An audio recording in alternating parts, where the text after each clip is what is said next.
Good morning. My name is Christopher Vogt. I'm Vice Rector for Research, Education and Internationalization at the University of Bergen.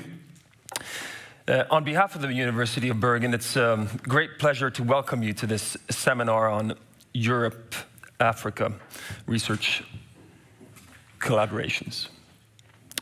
Today we gather not only to share knowledge, but to reflect on how we can shape the future of research partnerships in ways that are fair, inclusive, and transformative.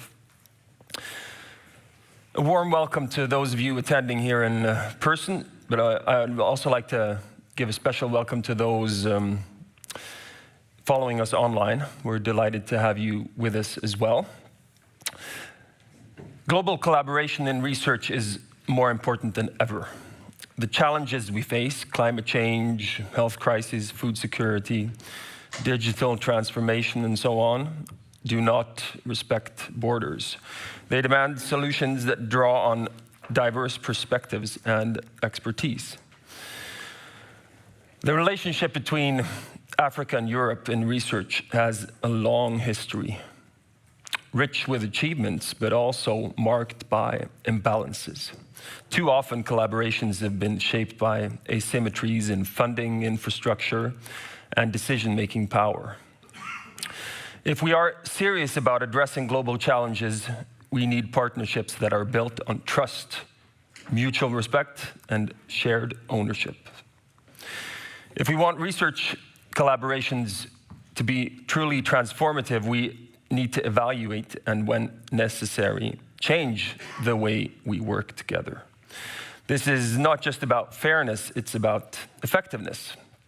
Partnerships that respect local priorities and empower all participants lead to better science and greater impact. In September 2024, the University of Bergen signed the Africa Charter for Transformative Research Collaborations.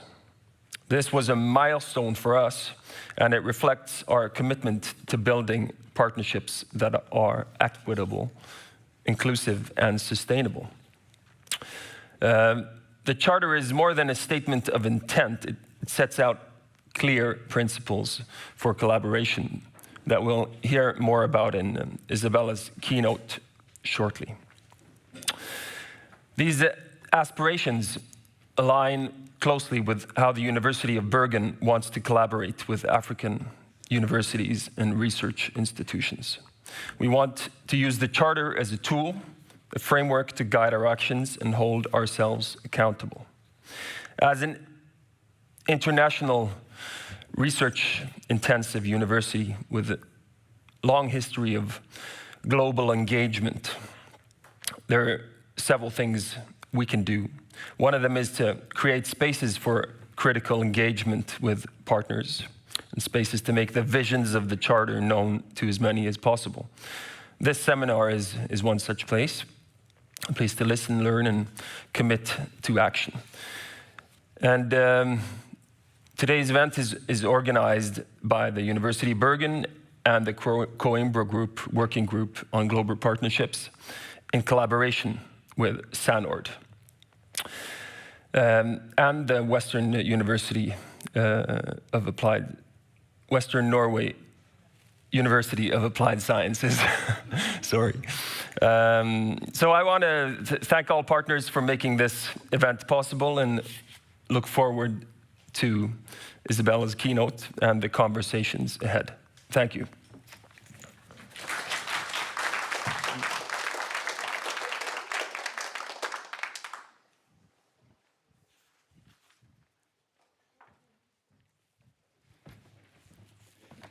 Thank you, Christoph.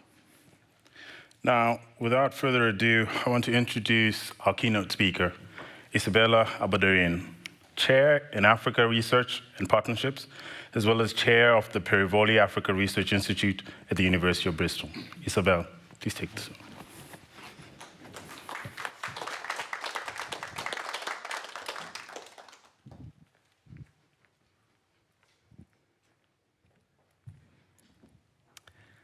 Good morning, colleagues. It's wonderful to be here, and I would like to start by expressing my gratitude to the Western Norway University of Applied Sciences, SANORD, and of course the University of Bergen. It's a huge honor and a pleasure to be here and to share with you some reflections on the Africa Charter for Transformative Research Collaborations, but also, perhaps more importantly, its implications for action and for addressing global challenges, in particular, as you frame it here at Bergen, the core problem of inequality. Now, whilst I stand here and have the pleasure of being here in Bergen, this is very much, the work around the Africa Charter is very much a collective effort that I have the honor and the privilege of taking forward together with partners and friends at the University of Cape Town, Divine Fu at Huma in particular, and at the University of South Africa, Professor Puleng Sekgalo, on behalf of the steering group for the Africa Charter. So,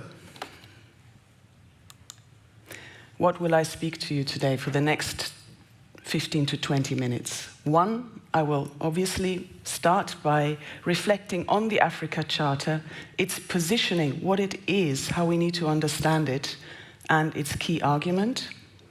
And then I will move to reflecting on the so what. What does it mean for action? What does it mean for addressing inequality?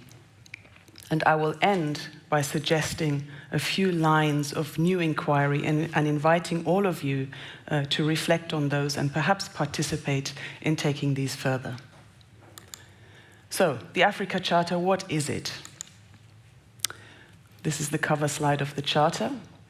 It is an Africa-centered normative framework for understanding how we need to reconfigure collaborations between academic actors in the continent of Africa and those outside of it, in particular the global north. And I use this term being very mindful of how problematic and unsatisfactory it is.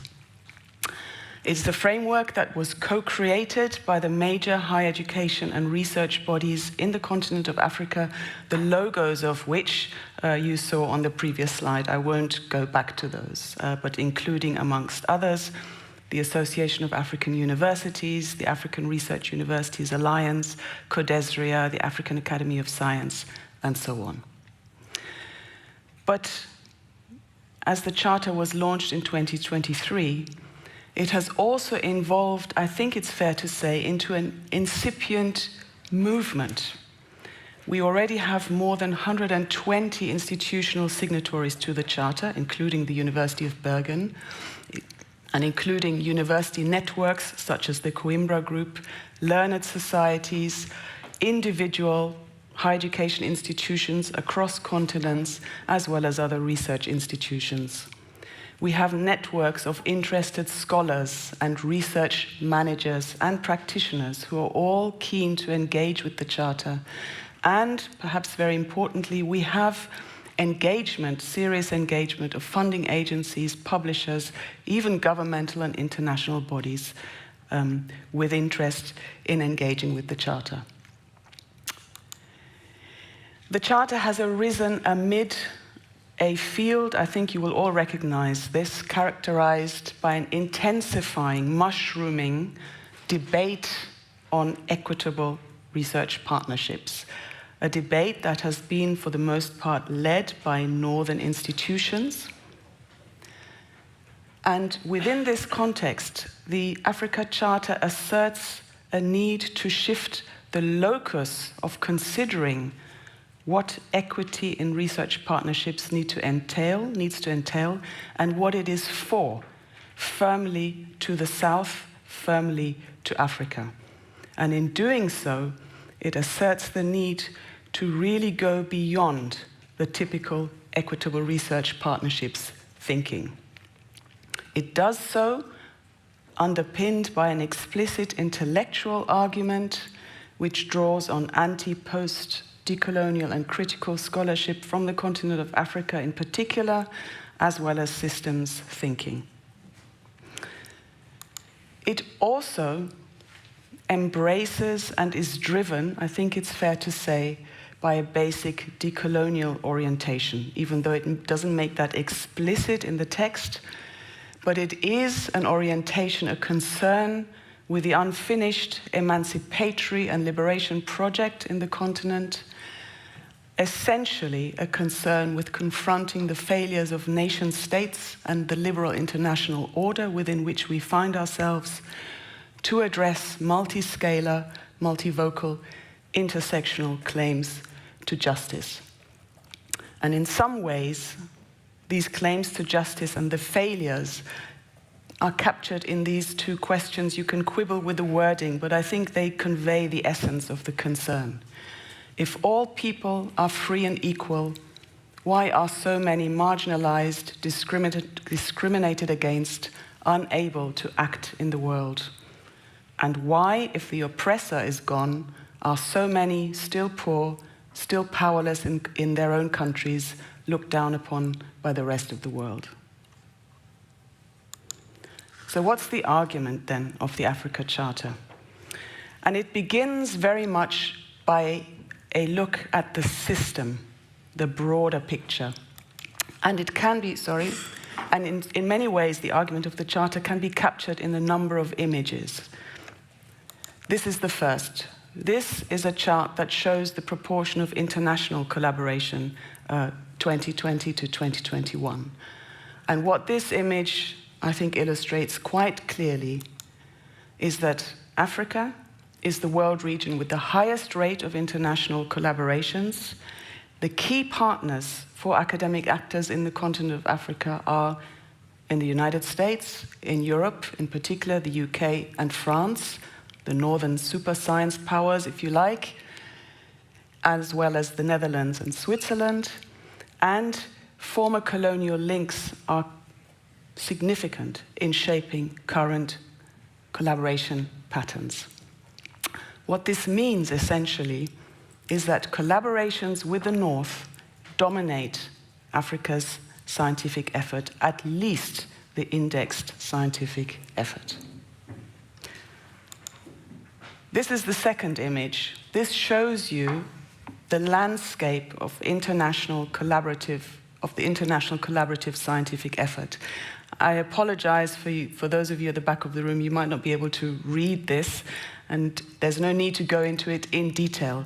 But what this shows is a system dominated by a few countries, 12 or 13 at the very core, the science superpowers, with the addition more recently of China and Australia, and a number of countries, a majority of countries, in the periphery. African countries, with the exception of South Africa and Egypt, are all in the outer ring here, in the periphery. And what this illustrates is the peripheral positioning of African countries in the global academic collaborative effort. They are, again, these words are not mine, you can quibble with them, but they are in some ways knowledge spillover recipients, cutting-edge science followers, characterized by limited research capacities and few and weak ties amongst them. This peripheral positioning is also reflected in other metrics, of course. The rankings at institutional and individual levels. You might not agree with rankings, many of us don't, but they matter in some ways, as well as metrics that have to do with the percentage of global researchers or indexed research outputs produced from the continent. And we can discuss this later. This is the third image, apologies. This shows you the patterns of GDP per capita for 2022. Now, this is not to say that GDP is a satisfactory measure of anything, but what this is trying to show, again, is, of course, Africa is the world region with the lowest per capita GDP. And what the Charter argues is that Africa's unfavorable positioning in the global scientific effort has a direct relation to its positioning in the global political economy. It undermines the continent's economic and political strength, its place in the world order, and in that way it sustains interregional inequalities. This is the fourth image. This is a series of concentric circles, which is in the Charter document. You will recognize it. And what this shows, or what this argues, is that we have to understand Africa's unfavorable positioning in the global science system as a reflection of an uneven playing field in the production of academic knowledge. An uneven playing field that is comprised of multiple layers of power imbalance, which themselves are legacies of colonial histories, and that are reproduced more often than not in research collaborations with the North. These are power imbalances, yes, as the previous speaker indicated, at the level of concrete collaboration arrangements, as well as imbalances that have to do with disparities in institutional resourcing and capabilities. But going beyond that, there are more underlying power imbalances that in many ways give rise to and engender the ones in the outer circles. Imbalances to do with the dominance, that have to do with the dominance of Eurocentric Western epistemologies in the development, the generation of new scientific knowledge. Closely linked to that, imbalances that have to do with the language that is used in the generation of new scientific knowledge. The dominance, in particular, of English, as well as other former colonial languages, and the marginalization of knowledges from the continent in the production of knowledge. And this is important because, in many ways, language is where knowledge is located. So the language you use really matters for the knowledge you end up producing. Very closely linked to that, imbalances that have to do with the theories, the concepts, the constructs, the categories that we use to scaffold the generation of new scientific knowledge, all of which are Western or Eurocentric in nature. And going hand in hand with that, a term that Paulin Hontangy has coined, extraversion, a look to the West as the site of scientific theory production, which is then applied in the continent.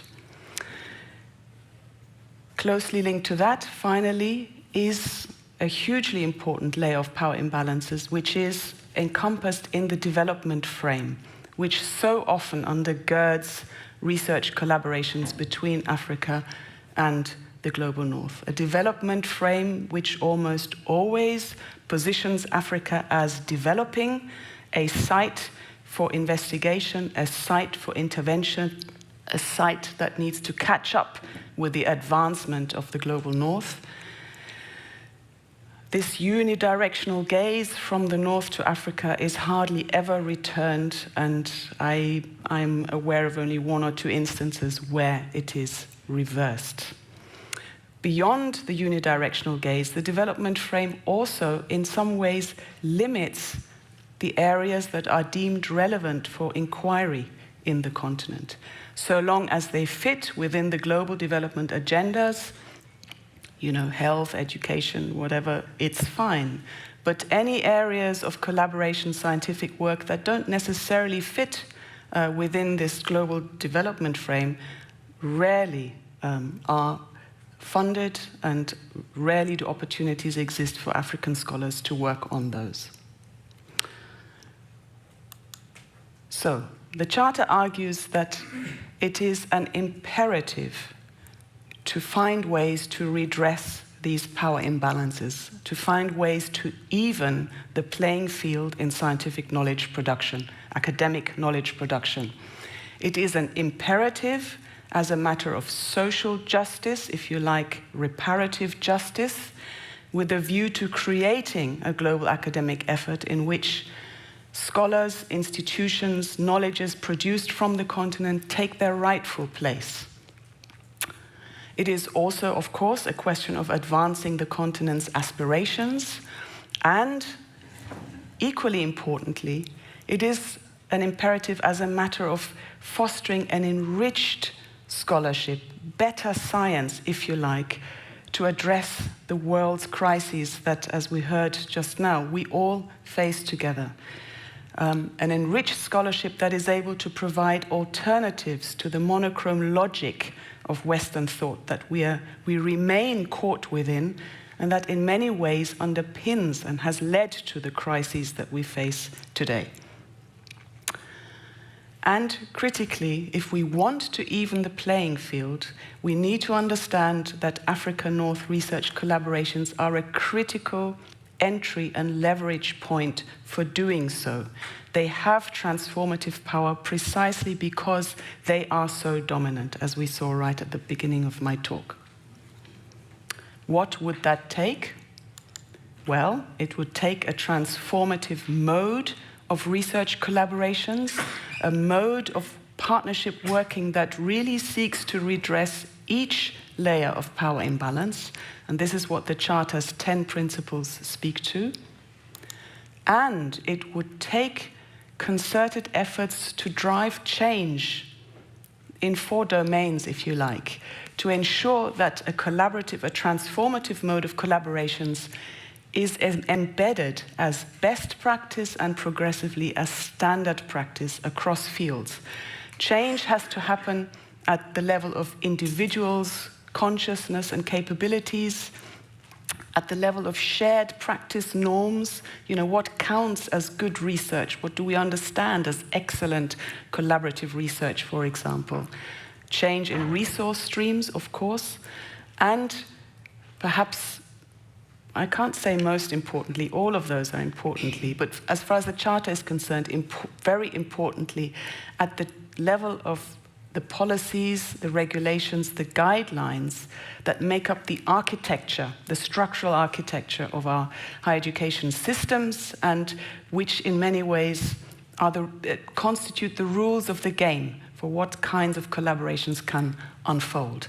And these policy architectures that need adjusting are at the level of universities, institutional level policies, but also the policies, the guidelines, the benchmarks of funders, of publishers, of research assessment frames, that's really important, and of course, governments. And the 6 aspirations of the Charter speak to this systemic structural change that needs to happen. Okay, so this is all very nice, it's very abstract. What does it mean in practice? How do we move from this to action?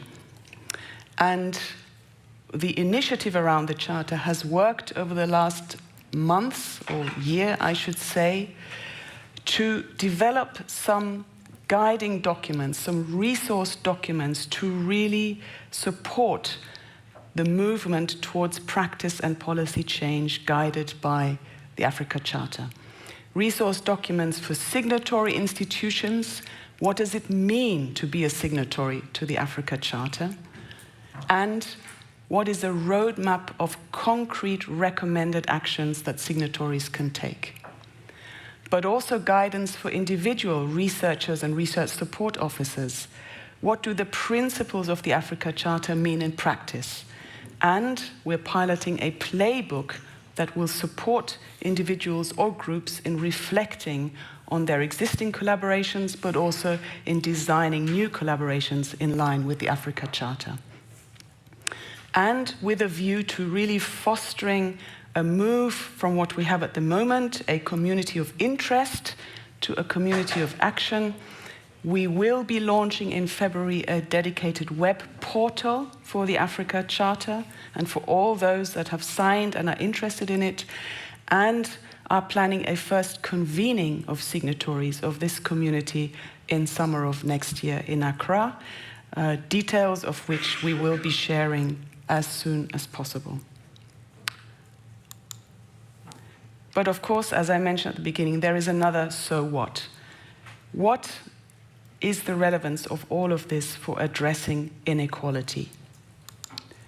Or how will a rebalanced global academic research system help address the pervasive disparities within and between countries in access to resources, to health, to safety, or perhaps put differently, what's the relevance of the Africa Charter for advancing individual and societal thriving? Well, we don't have very good arguments about this. In fact, we don't really have any explicit arguments on this yet. And I'd like to end with reflecting on some of the rudimentary strands of argument that are implicit in the Charter. And I want to share those with you very much in the spirit of the Charter as a living document, a framework that will require elaboration, that will require refinement, perhaps even revision, as work and engagement with it continues. So the first sort of strand of argument goes like this, and I said it's rudimentary, it is. A rebalanced global academic research system, which would imply that there is globally recognized expertise through scholars and institutions in Africa. And it means that African scholars and institutions are fully participating in and own research, in particular also on strategic future technologies. This could lead to an enhanced position of Africa in the global political economy, strengthened, more competitive economies, greater soft power, influence in shaping international agendas, and this could perhaps, or there's a big question mark, lead to reduced inequality either globally or within the continent through more resource simply being available, as well as perhaps more conducive global agendas and frameworks on social, economic, or other military, political issues. That's the first pathway. The other is that a rebalanced global and academic research system would imply that knowledge frameworks from within, if you like, indigenous, community-based knowledge frameworks are reflected in globally recognized scholarship from Africa. This would lead to a, if you like, pluriversal body of academic knowledge, where understandings of how the world works and how it should work really draw on knowledges from the continent. And this could perhaps lead to a reduction in inequality, again, either globally and or within Africa, by fostering a situation where local, national, and global responses to the world's crises and challenges draw on urgently needed alternatives to Western logic and do justice to the meanings, the aspirations of people on the ground. Now, I think it's very fair to say that this is highly unsatisfactory, and we need new lines of inquiry precisely to think about, better understand, investigate these pathways. And this is inquiry that has to happen at the empirical level, but I would suggest it's also inquiry that offers the chance for deepening conceptual and theoretical understandings or perspectives in relation to the current frameworks that we've got, the theoretical frameworks, decolonial scholarship, and Ndlovu Gacheni's empire framework and his work on decolonization, development, and knowledge. What is the relationship of dismantling the metaphysical empire, the commercial, non-territorial, military empire to development, or indeed the colonial matrix of power, coloniality of knowledge, coloniality of power, coloniality of being. I think there is huge opportunity here for work that can help advance and refine our understanding of these frameworks and how they relate to the real world, if you like. So I would like to stop here. Thank you very much. Invite your reflection, your critical reflection, and look forward to the discussion, hopefully, that will ensue now. Thank you very much.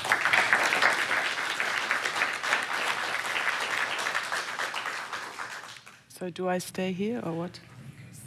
Sit? Okay.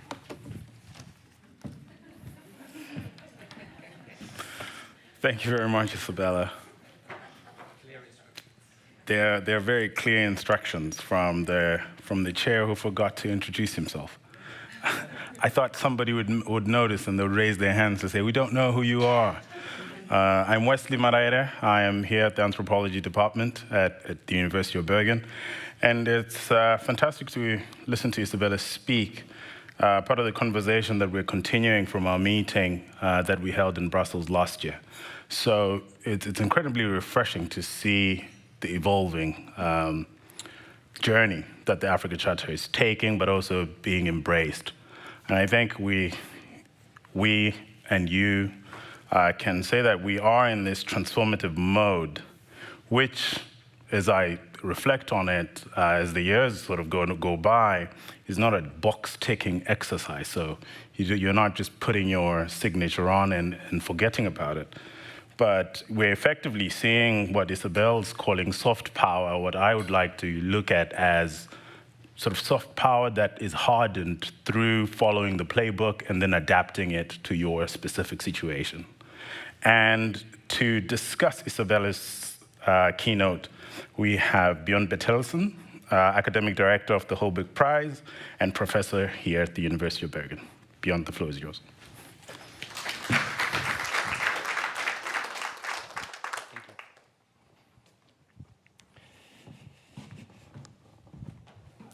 Thank you very much, Wesley, and I'll be looking at you, you know, because you'll tell me when to sit down as well, I guess. Thank you so much for inviting me here. This is a very important occasion. It's a very important event. I'm very happy that the University of Bergen has signed the Africa Charter, and there are many of us who, in this room and beyond, who supported that. So I'm very happy about that.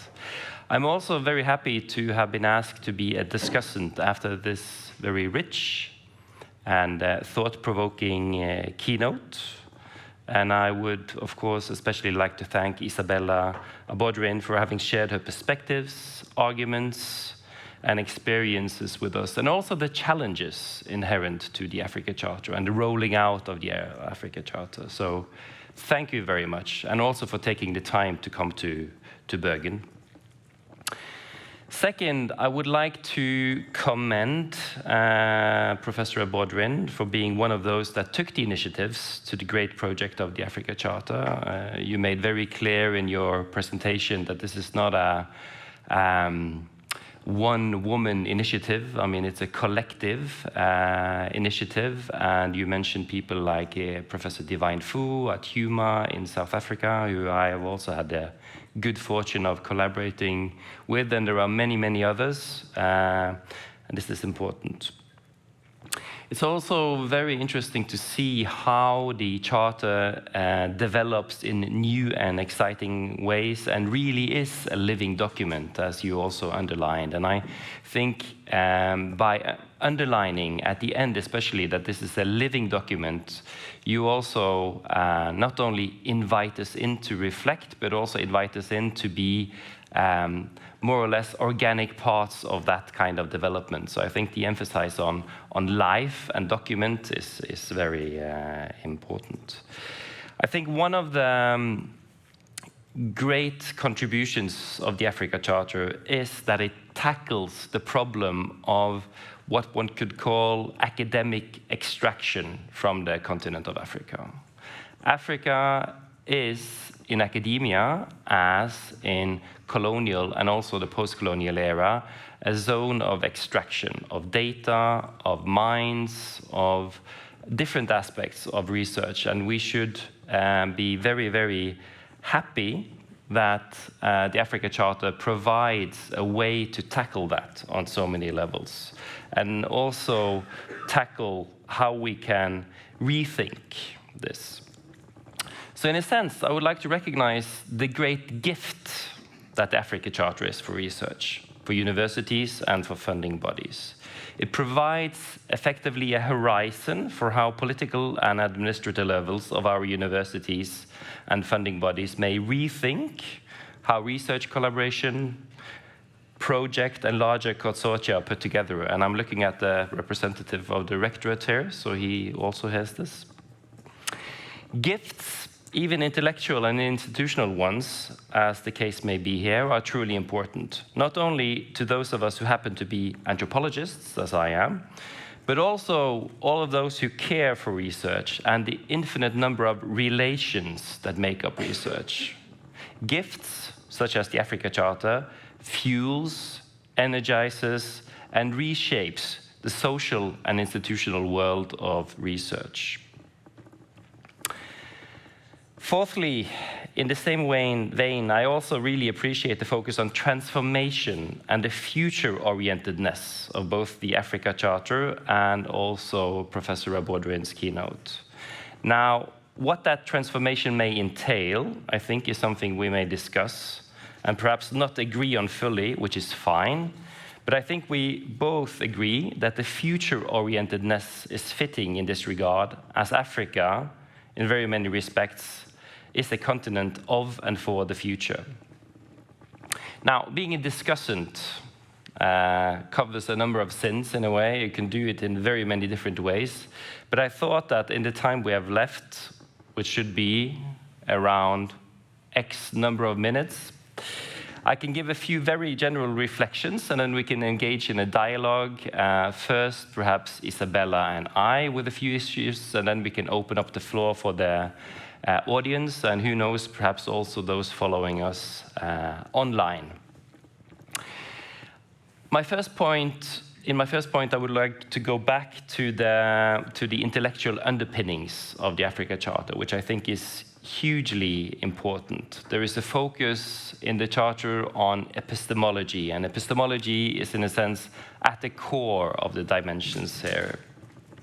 I think this is very helpful because it calls us to rethink the very foundations of universalisms in our research, be these Euro-American, Western, African, or other. This means also taking into account the radical skewed nature of knowledge productions in pure geopolitical terms, but also the highly differentiated valorization accorded to different systems of knowledge, research, and thought. I also think a lot of headway has been made, for instance, in the social sciences and the humanities, in terms of going beyond tokenism when it comes to recognizing African systems of knowledge. Such work has been done to flesh out how an Africa-centric move towards an other, with a capital O, an other, and possibly non-exclusionary form of the epistemic. There is, however, a tension, I think, within the Africa Charter process. On the one hand, there is the recognition of Walter Mignolo's call for a break, a rupture even, with epistemic systems of the global north to allow other forms of epistemology to flourish, to become visible, to be recognized. In the Africa Charter, there is a recognition of this position, for instance, in the notion of a pluriversal scientific effort. This position is also proposed and adopted, at least in part, by thinkers such as South African scholar Sabelo Ndlovu-Gacheni, whom Isabella also quoted here. In his important book, Epistemic Freedom in Africa from 2018, Ndlovu-Gacheni argues that in order for Africa to liberate itself from the shackles of 500 years of colonialism, there is one form of freedom that is prior to all, epistemic freedom. His argument is based on a critique of what he calls global coloniality, which is also a term that Professor Abodrin used, which can be seen as a prolongation of the colonial and imperial onslaught from Europe. Ndlovu-Gacheni defines global coloniality as having been in place since the dawn of Euro-modernity and having commenced with the enslavement of black people, and today operating as an invisible power matrix that is shaping and sustaining asymmetrical power relations between the global north and the global south. This has had detrimental effects for Africa, for the development of epistemic systems, for systems of thought. So there is this position, in a sense, which is also adopted by the Africa Charter, which calls for a radical rethinking and perhaps also a decoupling of epistemic orders within the continent and Euro-America, in a sense. On the other hand, there is also in the Charter an opening which is not, in a sense, radically separationist or radically oriented towards decoupling and more, how should I put it, oriented towards diversity, and which is also emphasized by the notion of pluriversal, notion of the pluriverse, where a rebalancing of relations, and in one sense, is thought of in very pragmatic terms. This would also be a position very much in line with thinkers such as Achille Mbembe, who in a sense calls for epistemologies to flow across boundaries, in a sense. Yeah? And he himself thinks of himself as someone transcending epistemological divides. So I could go on here, and I would like to just ask to start a conversation. So, how do you see the role of the radical calls, for instance, from Mignolo and Sabello Gaceni, versus more pragmatic attitudes, both towards epistemology as such, as well as the pragmatics of developing a large-scale and complex undertaking like the Africa Charter? So, or to put it differently, is there a danger or a challenge in the development of a great effort like the Africa Charter and all the signatories of the kind of complexification, eclipsing the important arguments of epistemology, which is sort of at the core of it as an intellectual underpinning? And I've been given one finger, and I interpret that, Wesley, as being 1 minute, but I'll just make one other question, and then I'll leave the floor to Isabella.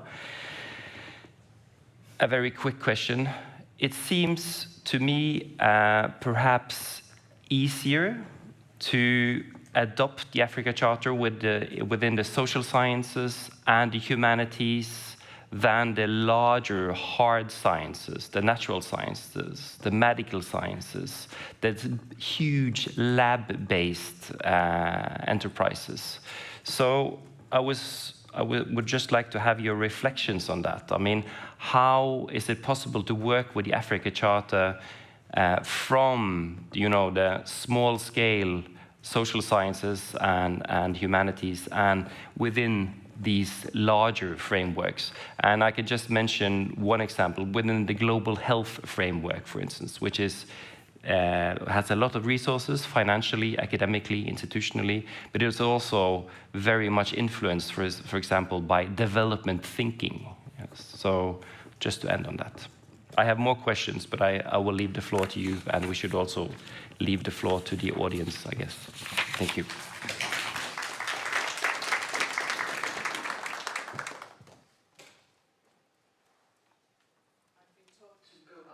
So I will go up. Björn, thank you very much for those reflections and those very incisive questions that you posed. In many ways, you sort of put your finger on the difficult bits, of this work around the Charter. Let me attempt some responses, but very much, hoping that they will open up for more discussion and reflection, critical reflection from you in the audience. And I'll start with the second. And you're quite right. The argument, the Charter is explicit in its ambition to speak to academic collaborations across the disciplines, across the sciences, humanities, social sciences, and so on. But it is, and it has been much easier to grasp the resonance, the relevance, the application of the arguments that the Charter makes for the humanities and social sciences, and perhaps interdisciplinary research. There are big question marks about how much, to what extent, in what ways the arguments, the calls for change resonate with, are relevant to work in the hard sciences, as you put it. And I think this is an open question that we are also asking ourselves, do not have the answers to, but that requires, I think, some deliberate efforts to foster discussion and engagement and reflection amongst those that are engaged in the hard and the natural sciences. What does this mean for you, if anything? What can it mean, if anything? These are the kinds of discussions that need to happen and that I think institutions, signatory institutions, can actually help foster. So it's an open question. In some ways, it's an empirical question, So thank you for raising that. Just on global health, of course. I mean, sorry, I forgot to say that. I mean, there is, of course, a growing literature on the need to and ways for decolonizing all kinds of disciplinary fields, including in the hard and natural sciences. And engagement around the Charter really needs to also draw on what's coming up in these discourses. And global health is obviously a major field where that kind of call for decolonization has been particularly strong. Now to the epistemic issue. And again, you are quite right in identifying that really as being at the heart of the problem and what the Charter speaks to, and perhaps speaks to in ways that are not sufficiently clear or involve a certain tension or ambivalence. And on the other hand, at the same time as it's at the core of things, it often gets lost, in the discussions around the Charter, perhaps because it's the most difficult to grasp, what it really means, what the implications are.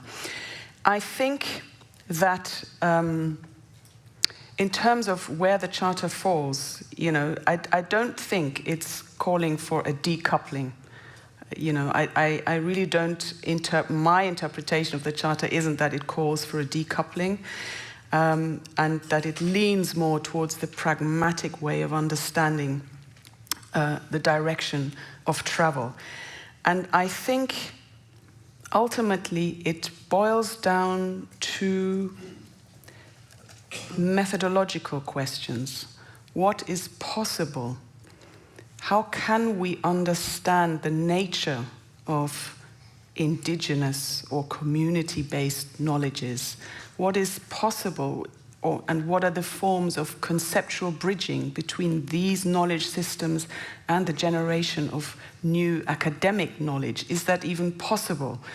There is obviously a big debate around that, but it boils down in many ways to methodology and to how we can understand new modes of knowledge coming from the continent. You might be familiar with Cooper and Morrell's suggestion of thinking about Africa-centered knowledges that do not, I also interpret that as 1 minute, that do not,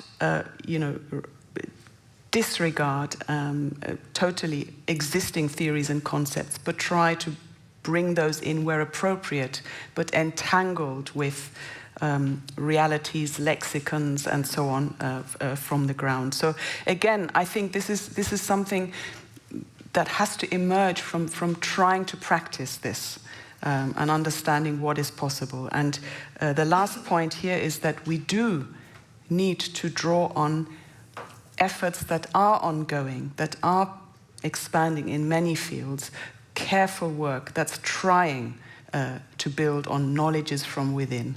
And we need to make sure we find those, draw on those, and learn from those. So I'll stop here and sit. Sit here, okay. All right.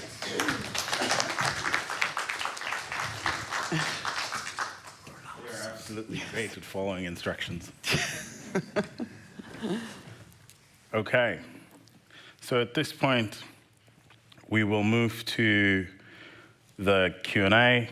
We open it up, but Bjorn and Isabel will continue having the conversation as well.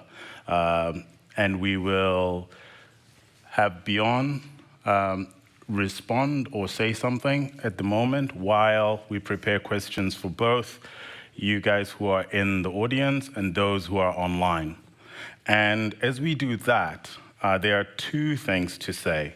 You would have noticed when you signed up that this event is being streamed. So as I open up to the audience, you should know that anything you do say will be used against you. Because the event is being streamed live. Right, so we can't take that back. And so we will interchange between what's coming in online and what's in the audience, including the conversations that we will have here. So what we will do, Bjorn, if you'd like to take the privilege, and then the next bit, once Bjorn is done, I will open up for the audience. Thank you, and thank you for allowing us to sit and converse with you all.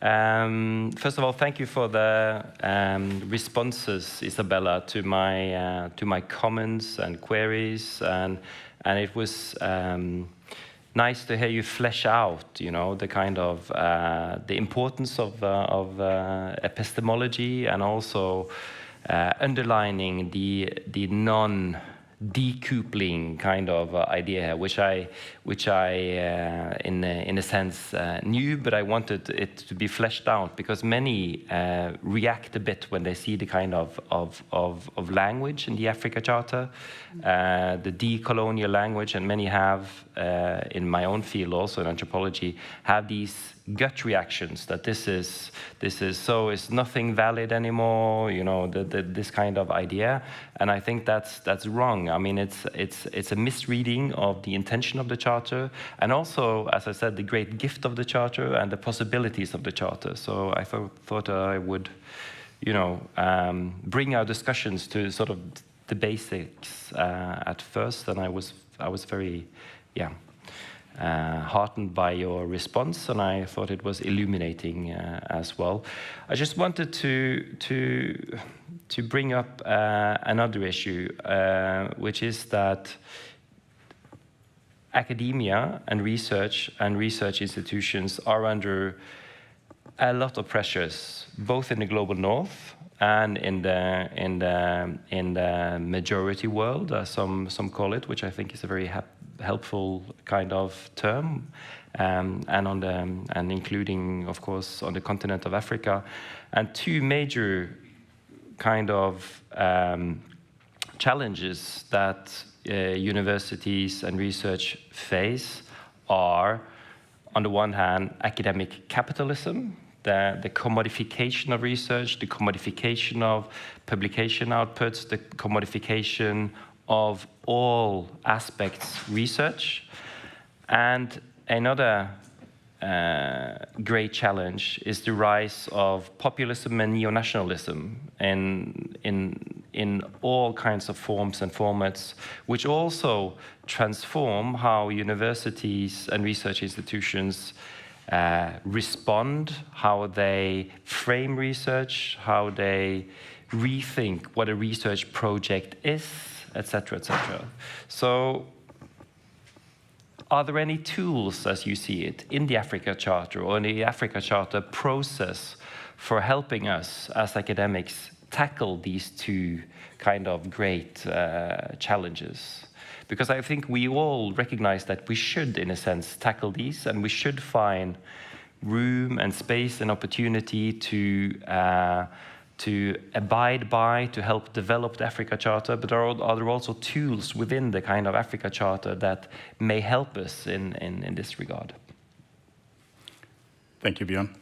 I will open the floor, and while I take Carmelisa, if there are more people who would like to have their interventions, please, you will show me once Carmelisa is done, and we will go to you as well.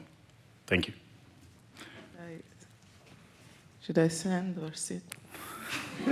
You could sit. Yeah. I will do as ordered. So I want to be a little bit like a devil's advocate, because a lot of friends and people I respect are working in the Charter, so I'm very much for it. But I would like to go to the image that you showed regarding how Africa is the site of collaboration, way more than the rest of the world. And as much as I think that collaboration is good, and I think collectivity and doing things together is good, why is the aim to continue the status quo as being the site of more collaboration than elsewhere, and not be as the elsewhere and maybe collaborate amongst each other, or increase the collaboration amongst each other and be eventually more self-sufficient, which is probably what the other sites in the world are doing. Again, nothing against the Charter. Okay. While I wait for more hands, I'll bring it back to Isabel, and then we'll take it from there. Okay. Yes. Thank you for those two further questions, and thank you for your question. I will start with some reflections on yours. You're quite right. We are saying on the one hand, in some ways, Africa seems to be dependent on collaborations with the North. Why are we advocating for more of it? And I don't think we are, actually. I think, actually in one of our papers, we are also arguing that ideally, an ideal situation would be where there is less need for collaboration with the North and more collaboration amongst African countries. But if we are, I think the argument is this, if we are going to have collaborations with the North, let's make them transformative. Let's use them to transform the system. So I think that's the argument, not saying we need more collaboration. So I hope that addresses your point. Your question around whether there are tools within the Africa Charter to somehow counter the pressures that we are facing in academia in most parts of the world. I don't think I have a good answer to that. I don't see any tools as such. I mean, two things to say here. One is that even the work around the Charter is experiencing the pressures that you speak of. We are trying to pursue this work within our own institutions, which themselves are subject to the pressures, and we are seeing some of the implications of that in the ways we are able or not able, or have the resources or do not have the resources to take forward the work. I think, generally speaking, there is perhaps not so much in the UK yet, but in other parts of the globe, there is a shift which I think makes it more and more easy to discount value-driven work. EDI, people just move beyond that. And so, what does that mean for support, institutional support for the Charter in that kind of context, and in a context where it's increasingly about the bottom line? We will have to develop tools to counter that. And I think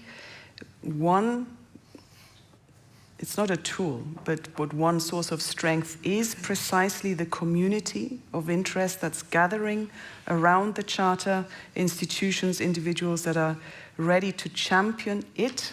That's a source of strength, and we need to make sure we foster it, nurture it, and then harness it as much as possible.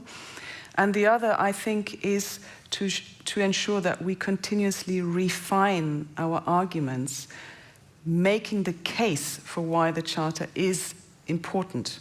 It's not just for Africa, for example. It is for us all collectively. It is for the world.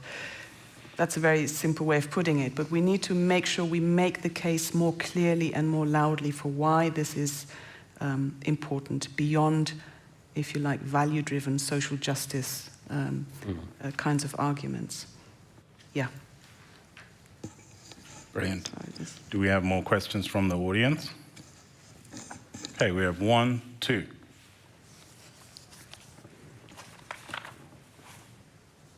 Thank you so much for presenting this gift to the research community. I like that notion.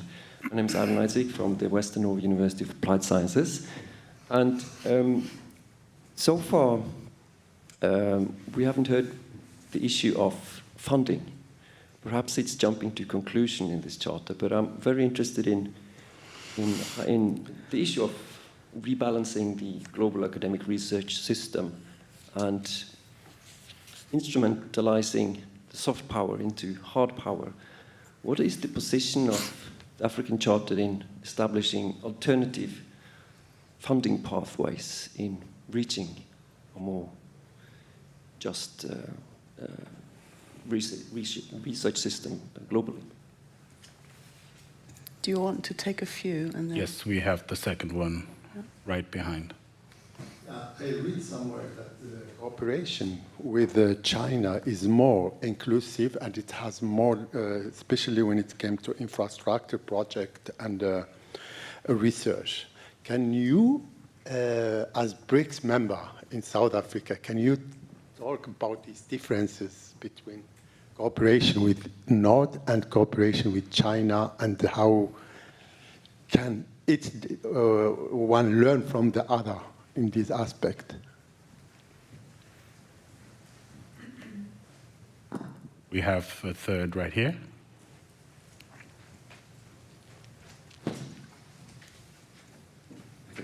My name is Kjell Tanevik. I'm from the Department of Clinical Science here at the University of Bergen.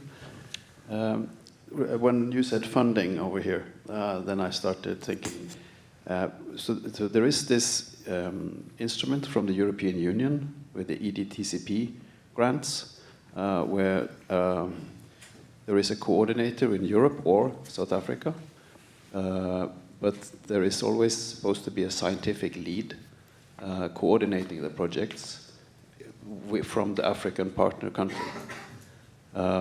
And I wonder, I think that is maybe a very good example of where Europe tries to do something about this inequality or in the partnership, where the scientific lead is supposed to run the project and coordinate as much as possible, and the coordinator takes a more of a side role in being the economic guarantee for the project moves on. Thank you. We'll take the fourth and then go back to Isabel. Stefanie Waterstraat, Friedrich University, Jena, Germany. I just wanted also to stress this aspect of funding, because without money, we cannot really transform structures. And just also stress the already existing opportunities within Erasmus, for instance, capacity building projects. And I just had, like 2 weeks ago, a discussion with a colleague from the University of Bergen in Nigeria, and I was asking her if they don't want to have a lead in an Erasmus project. And she was like, no, please don't. Don't give us the money. And I was like, okay, why? And she was like, you better keep it and you transfer it to us, because if not, corruption is growing and growing. I don't want to say that this is the way everywhere. I just wanted to say I was offering her that lead role and she said, don't. And just saying that there are structures, but that we have to maybe first also identify and apply a kind of governance rules, and then think about shifting the money, just as a question. Isabella? Yes, thank you very much for those sets of questions. I'm going to start with a question on China, and that's an easy one. I cannot answer that question. I'm not based in South Africa. I'm based in Bristol. But the question around the experiences of, the potential of academic partnerships and collaborations between actors in Africa and those in China? You know, what is it? What is the nature of those? What can we learn from those? But also, what's the relevance of the Charter for those? Those are questions that we are seeking to stimulate with our partners, for example, the Association of African Universities, which is seeing a great expansion in interest from and engagement with China. So it's a really timely question, which I think merits a sort of focused reflection, but you know, starting from driven in and very much located in the continent. So I can't really give any substantive answer to your query. As far as the funding is concerned, well, of course, the first thing to note is that, of course, funding streams are hugely important.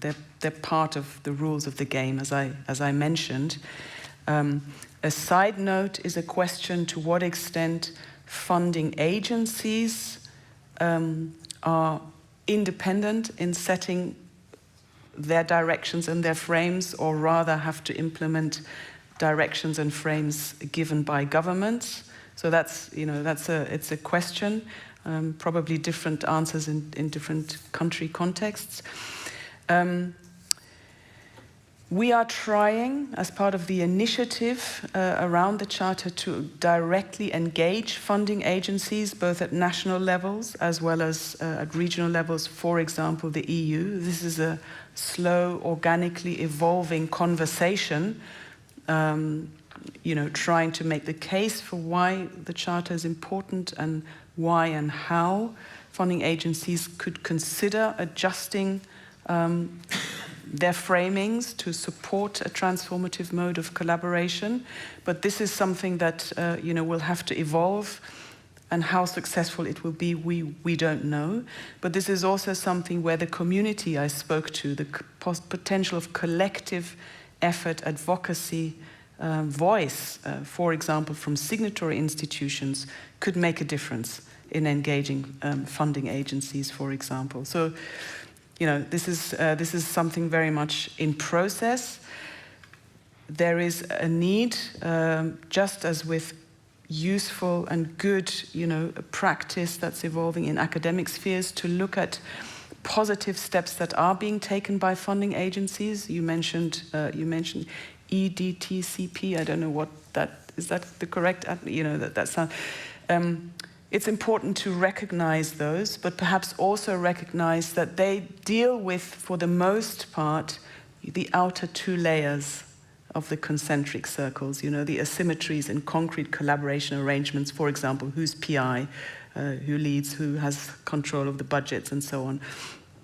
That's good, that's very important, and we need to find ways to draw on the good practice that already exists. But there is also a need to tackle the underlying layers, and funders there too have a big role to play. So as far as Erasmus is concerned, that example that you just gave, yes, those are individual experiences. As you just said, you not necessarily have the same response in all contexts in the continent of Africa, certainly not.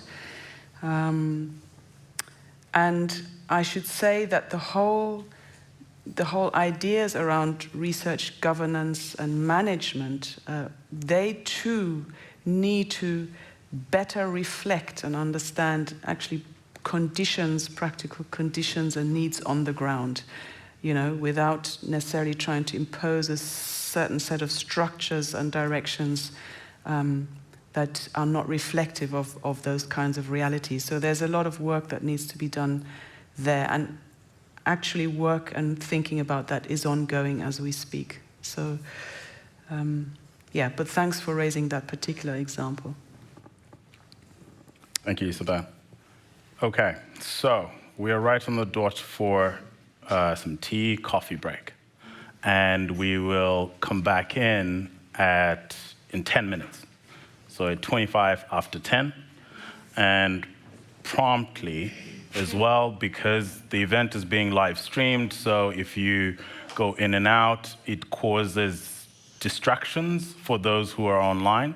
So I will urge everyone to sort of do what they need to do at the moment, and then leave or enter during the breaks. And seeing as I am Zimbabwean, and South Africa has been mentioned a few times, I should mention that Sabelo Ndlovu Gacheni is yes. Zimbabwean. Sorry. Yes. He works in South Africa, though. It does. Sorry. But to say thank you to Isabella and Bjorn for gracing us with their presence and their discussion, we have a little token of our appreciation. Do we? Thank you very much. Stand up. Thanks very much. Thank you. I get the larger one. Thanks very much. Okay. See you in now 7 minutes.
we go. Please.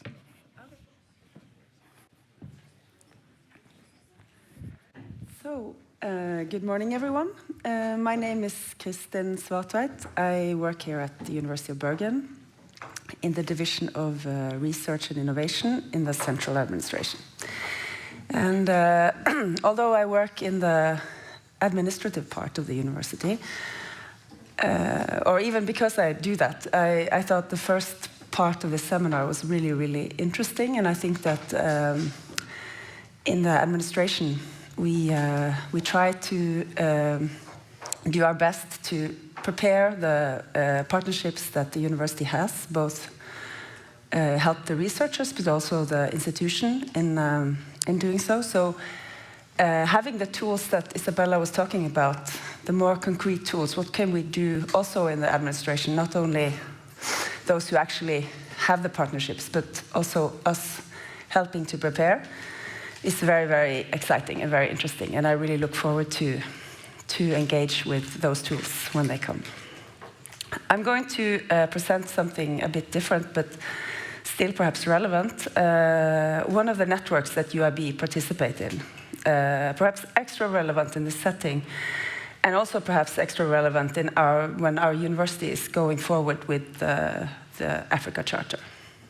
Both perhaps as an opportunity and a concrete arena to use the tools the Africa Charter provides us to transform our partnerships. So the network is the Southern Africa Nordic Center, SARNOD for short. The University of Bergen is a member of many international networks. Some of them you see here, and they're important for us in many different ways. Most of them are based in Europe, but some are also region-specific outside the European continent. And SARNOD is our only network focusing specifically on collaboration with African partners. It's an institutional network, but it's also open to all individuals at the member universities to participate and engage on leadership level, on researcher level, on student level, and on administrative level. So the network was founded in 2007, and the University of Bergen was one of its founders. It is, although many people mistake it for being a South African Nordic network, it is a Southern African Nordic network. And this is really important because it was founded also in a specific political context, which, although not often highlighted in SARNOD's day-to-day operations and collaboration, is important for the network. So the context was, of course, the Nordic region, all the Nordic countries' support for the anti-apartheid struggle and movement in South Africa specifically, but also the creation of the SADC region. And I think, although many of my colleagues know more about this than me, I've only worked with the network a couple of years, but I think that this region-to-region issue was quite important, and support for I thought we could learn from each other, and also in this north-north, south-south collaboration that it would be specifically important. Yes. So as you can see, the founding universities were a few, 7, but the network has grown very fast and is now over 50 universities in 15 countries and growing. We receive membership applications actually quite often, several every year.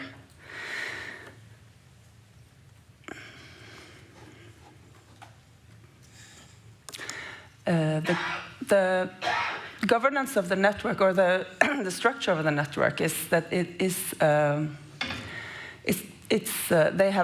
we have a central office based at the University of Western Cape, at the International Relations Office, and a director who is seated there. And it is a anchored in the member university's leadership. It's important to have the central office at the University of Western Cape, and it gives us all an opportunity kind of to, or that they are the ones who are kind of, by running the day-to-day operations of the network, setting the agenda in many ways, and also being the ones who are kind of always telling the story of what the network is doing, how, providing the information on the website, also inviting us to seminars and dealing with the collaborations that the network has. So the council is the governing body of the network, and it is the representatives from the rectors or the vice chancellors of the universities who make up the council, and and SANOD has also a board with 3 members from the northern and 3 from the southern institutions for a period of 2 years. All the activities are funded by membership fees, and most of the funding is used actually to support students from Southern Africa to participate in network activities like the conference and also mobility and workshops, etc. These are the goals of the network, and I think in trying to reach those goals, I think the main, I will speak to that a bit later, but there we have an annual conference, we have webinars, seed funding for mobility, for workshop, for student scholarships, partner finding mechanisms, and other activities. These are just a few of the activities going on at SANOD. Regularly. There's of course a lot online because we see that it helps keeping up the activity, of course, between the conferences. It's a very long travel from the Nordic to the Southern African region, and I think that these are, in addition to the webinars and the seminars online, we also use the opportunity when when partner institutions in the network are, for example, attending conferences or other meetings, either in Europe or in Africa, to have SANOD meetings there. And I think it's a really good way of keeping the network alive and also connecting it to other activities that the universities are having.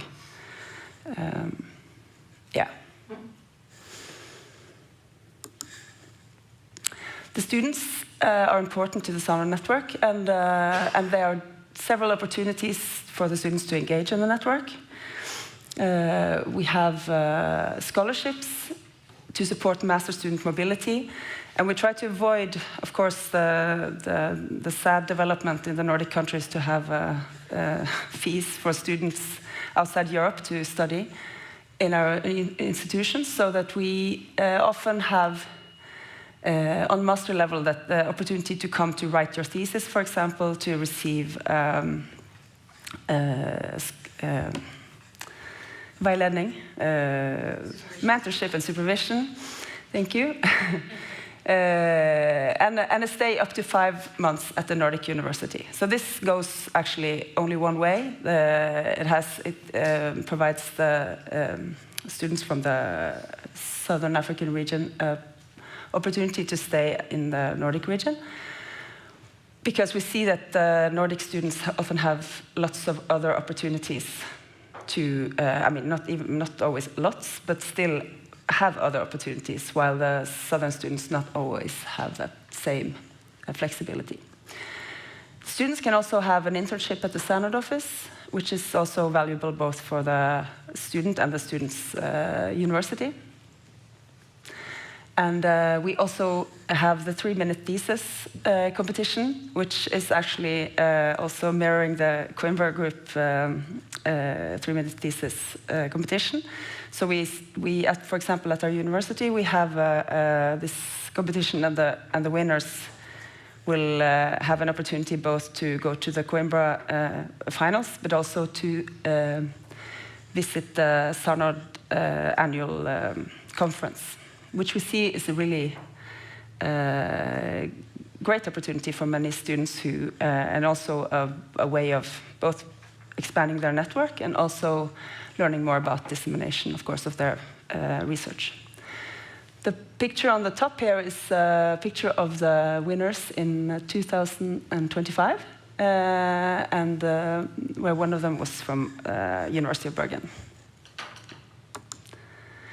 So the kind of the academic work in the network is they're focused around, of course, a lot of the conference, but also the special interest groups, which are member-driven subgroups within the network. Any member can propose a theme, and then it's a kind of a way to engage the other partners in on a specific theme that is important to the researchers involved. It could be really anything. At the moment, I know that teacher education has been a very hot topic, but also others, and they are, I mean, continually new special interest groups evolving. And there's also been some on administrative issues. For example, for international managers and people doing student exchange to meet with their partners in the Nordic and African, Southern African region, and to discuss what does it mean. For example, when we know more about the concrete tools, for example, for creating new agreements with on university level, we can take that to the SARNOD network to discuss with our colleagues there. So the real engine of the network is, I would say, the annual conference. And this is where all the members meet. It's a meeting place and a place where the network lives, in a way, and evolves.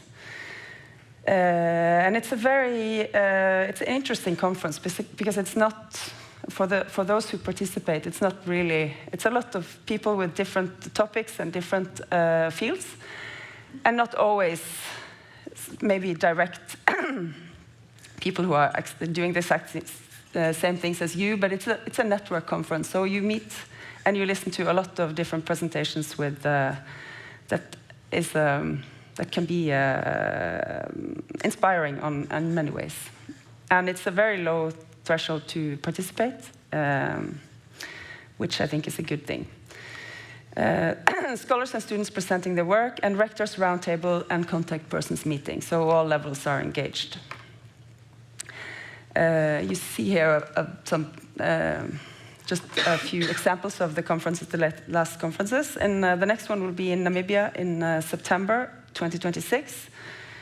They just launched the theme, Reimagining Knowledge for Shared Prosperity, and the call for abstract will be published very soon. So I hope that those of you who are from the Nordic or Southern African region will, and member universities will look out for that call. And I think it's also important to mention our own local, regional use of the network. We have here also our colleagues at the Western Norway University of Applied Sciences, who we have collaborated with for the last years to have an annual SARNOD day every other year at the University of Bergen and Hovel.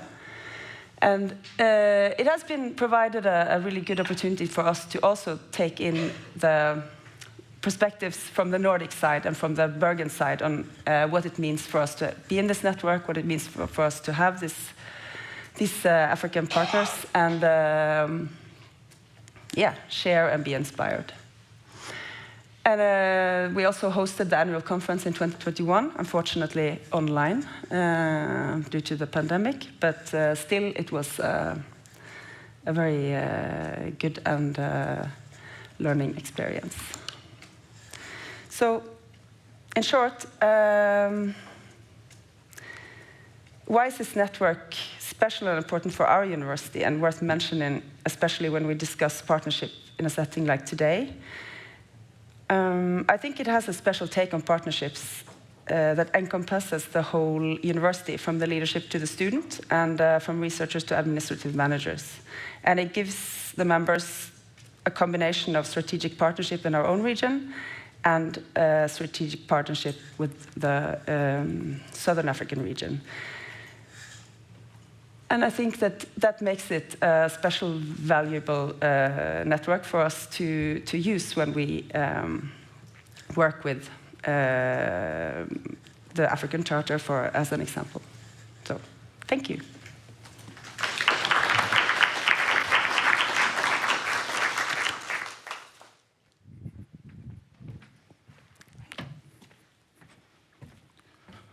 Thank you very much, Christine. I can testify that SUNWORD is really great. I've participated in 4 of these, including organizing webinars. And having gone to sort of Cape Town and Aarhus, I should say that I'm looking forward to see many of you in Namibia next year. And as we roll on, I want to introduce Felicity Okoth, who's a PhD candidate here at the University of Bergen. And she will provide a presentation on the early career perspective regarding these Africa-Europe collaboration. Felicity.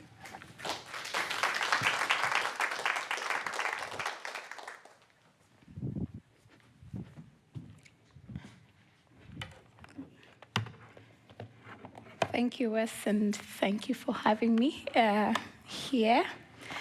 When I received the invitation, I remember asking some of my friends who I write with, like, what could I possibly add to the conversation that has not already been said? And Kamelisa told me, make it personal. That's the only way that you can be able to add value. So I'll start by maybe introducing myself or positioning myself. So I'd say I'm a product of collaborations in higher education, first because my PhD position was actually announced by the IMAR Global Challenges group. So I'd say I'm here because of this particular research group. And I'm a PhD at the Department of Social Anthropology at UIB. I'm in my 4th year. And prior to that, I was teaching assistant at a university in Kenya. And while at that, I also started my PhD. I was unable to finish. I didn't have enough money to finish, so I quit because I didn't have any funding. But then prior to that, I was also an African, Caribbean, and Pacific Erasmus scholar through my university, Mo University. I spent 2 years in Sweden, funded by the European Union. And I'll come back to that later. Now, why does my positionality matter in this sense? I'd say because we are where we speak. And I was invited to this talk because I'm based in Bergen. I'm an ERC from a university. Back in Kenya, I'd say like an ERC back in Kenya would have added more value to this conversation than I can. But then I'd say that UIB funding has really enabled me to do much, much more than I could when I was a PhD back in Kenya. Well, I quit because of lack of funding. But it has enabled me not only to participate in numerous conferences funded by my research grant, annual research grant. I was able to go for field work in Kenya for 15 months. And I got a Meltzer fund, 75,000 krona, to be able to actually complete this while at the same time getting my annual salary. And amidst that, I also was able to be away for a year for maternity leave, which was also funded. And these are some of the opportunities that not many back home, at least in Kenya, get. So I'd say I could not otherwise access these opportunities as an ERC in Kenya. I'd say I'm also part of, my supervisor, Sinovi Bendixen, is also very proactive in ensuring that I take on more than I can chew, because she actually took me in and introduced me to this different kind of funding opportunities, like the Franco-Nordic research funding, the PIDA-SATHA Research Collaboration Grant. And this means that I have funding for research stays in France. I have a research stay sometime later in the next year in UCL Berkeley. And out of these collaborations, I will be able to publish open access journals, which of course are funded also by these initiatives, which a lot of my contemporaries back home cannot do. And this highlights the fundamental challenges that the African Charter seeks to address. That's uneven knowledge production. And I'd say that my key takeaways, of course, Professor Isabel already highlighted the key takeaways from the African Charter. And one of its key orientations is the need to decenter Western-centric epistemologies. And of course, in so doing, then also center African higher education strategic interests to ensure equitable partnership and sustainability of collaborations. The Charter is ambitious, but rather the same, extremely important if operationalized as it has been envisioned. So I won't dwell on this because I think the Professor Isabel already really went into the details of the charter. So I'll go into what I think can be done to ensure that the existing collaborations are very much equitable. And I speak as somebody who plans to go back to Kenya post my PhD. I have 1 more year remaining, and I see myself as maybe associate professor in one of the universities back home. I don't have a position yet. I hope to get something there, but the idea is that I will be going back home in a year. So one of the key, I think, issues that is very pertinent is the need to diversify the universities or the higher education institutions that universities like UIB collaborate with. I did my bachelor's and I was employed and started my PhD in a very fringe university. It's Moi University in the western part of Kenya. Now, a lot of Western partners crumble for the non-universities. And if at all you notice most of the collaborations, I mean, like, at least that's from my point of view, you'll see that a lot of European universities will collaborate, for example, with Nairobi University in Kenya, Makerere University. You'll have in the University of Cape Town in South Africa, you'll have Addis Ababa University, you'll have University of Ghana in Western Africa. And a lot of regions within the continent that have been very much neglected, with most of the collaborations really leaning towards Anglophone-speaking countries, right? So you have the Lusophone and the Francophone countries really having limited collaborations, and this reinforces the coloniality of knowledge, with English language being, of course, at the very top of the hierarchy. And I see the need to really do the hard work of establishing new collaborations or collaborative systems with lesser known universities.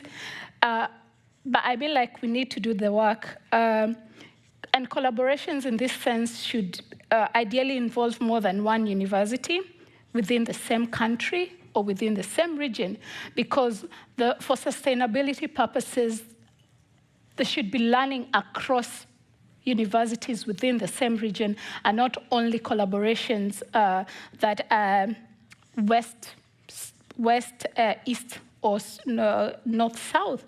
And I was very lucky to get the Erasmus scholarship, to be funded by the Erasmus scholarship, not because my university was well-known, but because at that moment in time, I finished my bachelor's, my university was the chair for the African Network for the Internationalization of Education. So the Erasmus SCP network was partnering specifically with the University of Nairobi, and they gave one scholarship for my university because of this chair, because we were the chair, and that's how I got in. Otherwise, there was no other way I'd have gotten this scholarship, I'd say. So I think there's need to expand our territories as regards the kind of universities we collaborate with. It's hard work, but it needs to be done.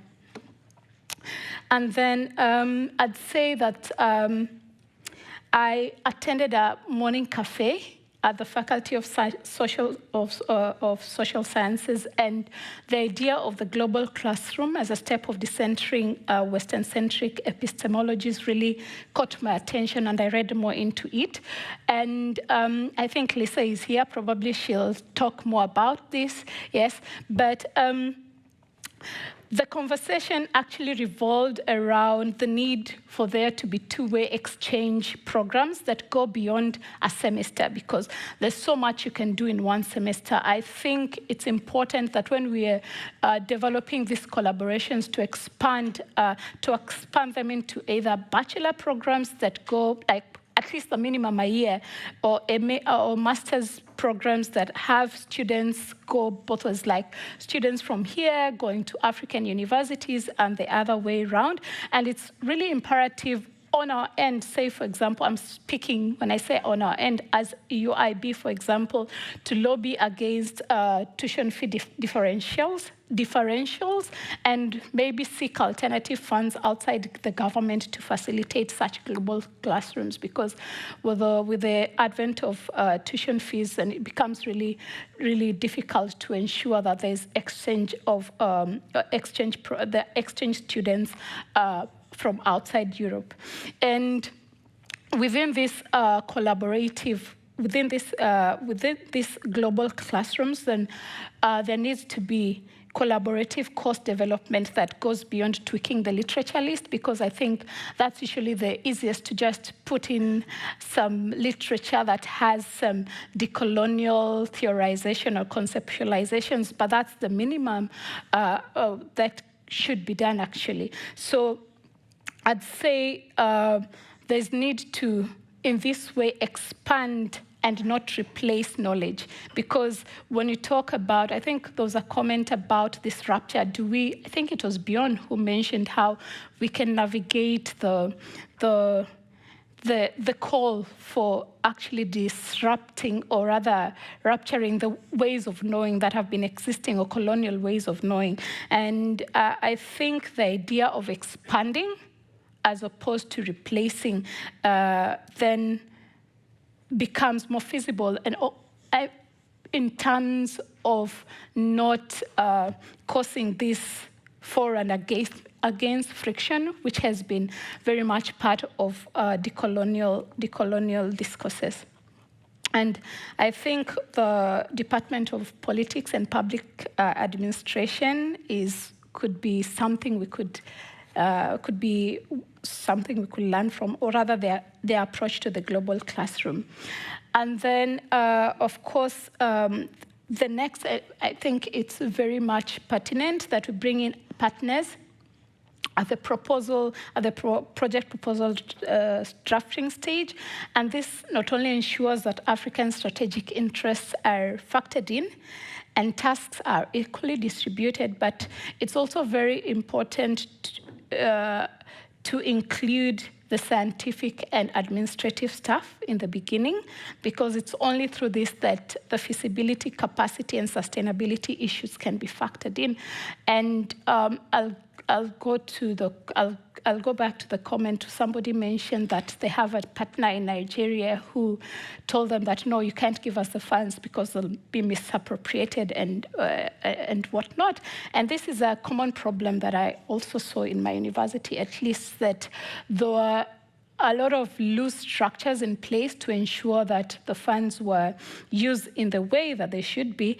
But at the same time, you have these administrators, local administrators, who know how to go around the system and to ensure the funds are used in the way they should be. And these are the people that should be incorporated from the very start.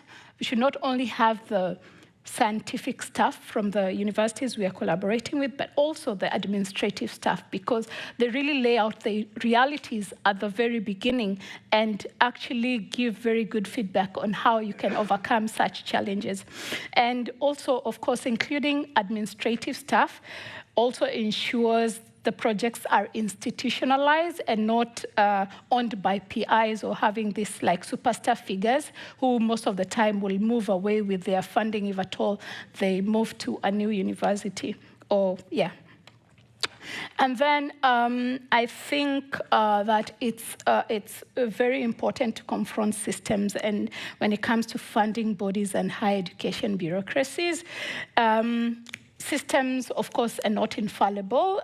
Funding boards are made of people, and people are not fixed, rigid, so they can be swayed with sustained efforts backed by data, backed by best practices that have worked. I know, for example, that Law Transform had a fund that allowed their partner universities to do whatever they wanted with the funds. So in this way, you give your partners the autonomy to actually foreground their strategic interests. And I think lobbying higher education boards to could take the form of maybe allowing African collaborators to control the funds and also earn the same salaries as their Western counterparts. Of course, there's been situations where postdocs or researchers who are based in African universities kind of earn less because, well, that's how it is. I think it's very important that funding actually, like, they're paid the same salaries regardless of where they are, whether they're in Africa, because these salaries go very way back, a long way in ensuring personal research projects are accomplished. Because think about the fact that you have an African researcher. And me, for example, I'll use myself as an example because I quit because I didn't have enough funds. Being a postdoc and having something extra from my personal salary to be able to fund personal initiatives, personal research projects, with the extra money that remains from what I've been paid. So I'd say, of course, it may go contrary to what higher education institutions would want, but it's just part of the decolonization project. It's a daily labor and needs to not be merely symbolic, but very much practical. And then I think my last point would be the need to seek funds for long-term collaborations. A lot of collaborations, at least I've had experience with, usually at 3 minutes. Not 3 minutes, I'm looking at the watch. Usually 3 years, but I think at least the minimum we should have is 5 years. The minimum we should have is 5 years, because this allows for a variety of co-created project packages. We're talking about academic administrative exchanges, co-supervision of PhDs, 3+ years, postdocs, conferences in both locations, visa-friendly locations, I mean. And long-term projects also eliminate constant administrative reporting, but also really suitable for long-term learning and sustainability. And of course, when we have such long-term collaborations, it also facilitates the ability to publish in special issues individually, and also to have this open access formats of publishing, because that's how the knowledge then really percolates to a wide variety of readership. Thank you.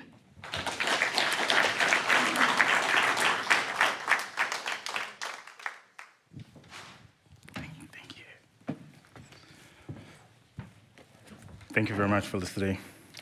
And now we'll move on to the Coimbra Group Global Partnerships.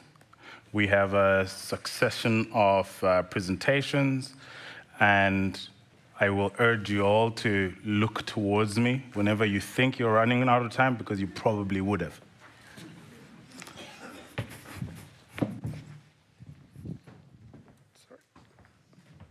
Let me do my best to stay within those 10 minutes that were assigned. Challenging because I have stories of more than 12 years to talk about, so it's going to be quite interesting. I hope that only those 12 years can be summarized in 4 to 5 minutes, so I have 4 to 5 minutes to reflect on what we have done. I will talk about the institutional university cooperation projects that are funded by VLIR-US, Flemish Inter-University Council, the flagship project of VLIR. What is an IUC? It's not an ICU, it's not an intensive care unit, but really a long-term partnership. With long-term, we mean, and I'm happy that I can link to the previous speaker, that we really look at this long-term framework, 12 years and beyond, with a solid budget of 450 up to 600,000 euro per year. Phase in with really a first year to set up the administrative unit. Very important to have that administrative unit up and running before actually the project starts, so that the partner is able to manage the large sums of funds. First phase is really starting the capacity building process. Second phase is really about consolidating and valorizing what has been achieved. And then we also do what we call a closing, a phase out, as a ways to transfer to what are other activities. So we don't let our partners go, we keep in touch with them throughout the years. Then a very interesting feature of these IUC projects is the fact that on the one hand they focused on research, so they have topical projects that deal with specific issues on which research is built. At the same time, we also look at the university as an institution and try to build institutional capacity.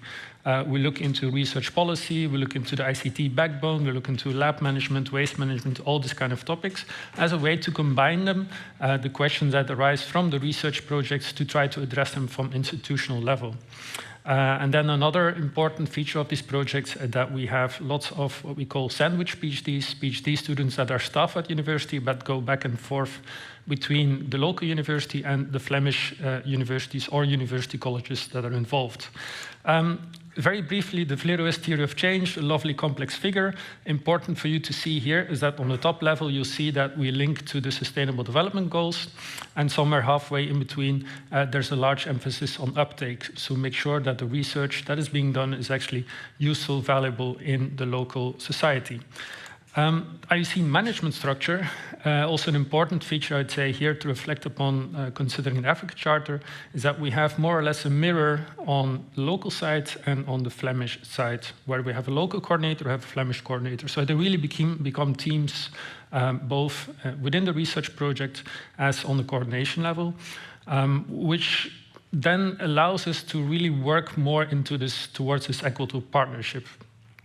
Now, the IUC partners, it's not easy to start an IUC. Many universities say, I want one, of course, I want 12 years of big budgets and working together at Flemish universities. Well, before you can get there, there's always a series of antecedents, shorter projects as a ways to take a first step into that partnership swimming pool before we dive into the deep. Another one, and that refers also to what the previous speaker said, another important element is that the top 2,000 universities are excluded. So we work with, let's say, very often second-level universities, second level, it's a bit strange to put them like that, but we do not work with the top universities in the partner countries, but with universities that are a little bit just below that, so that when we arrive with the big budget to that university, we really have something to say, so we can actually together with the local partner, change structures and have the attention of the management. Well, maybe in Makerere or in Addis, there are many people coming and going. In smaller universities, you might have a bigger say, the impact can be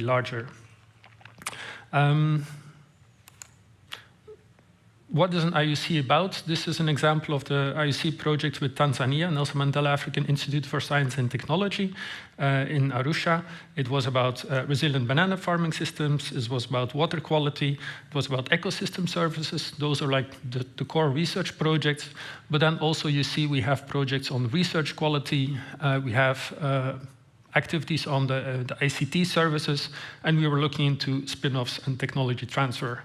And then at the bottom, you see there's a project support unit, which is really at the core to make sure we can run these projects. Now, our impact, just some numbers to give an idea about one of these projects, how that all went. We have maybe a couple of dozen around the world, mostly in Africa, but also in Southeast Asia and Latin America.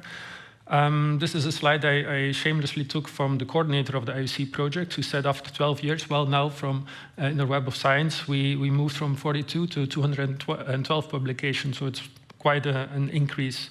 Is that all due to the IUC project? Probably not, of course, but still we are quite proud of this.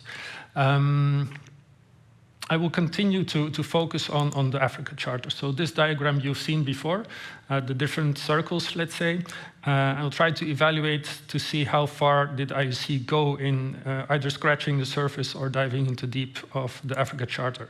So on the one hand, in terms of the practical arrangements, yes, we have been able to really deal with this and to look into our equitable partnership.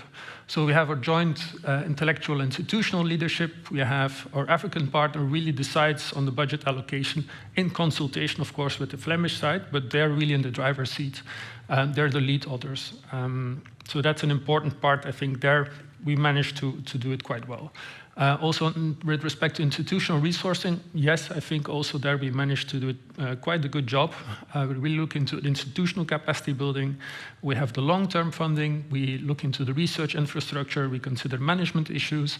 And also, we don't leave them just after the 12 years of partnership. We continue really long-term. Then the next principles or the next elements of the charter becomes a bit more tricky. So the development frame, meh.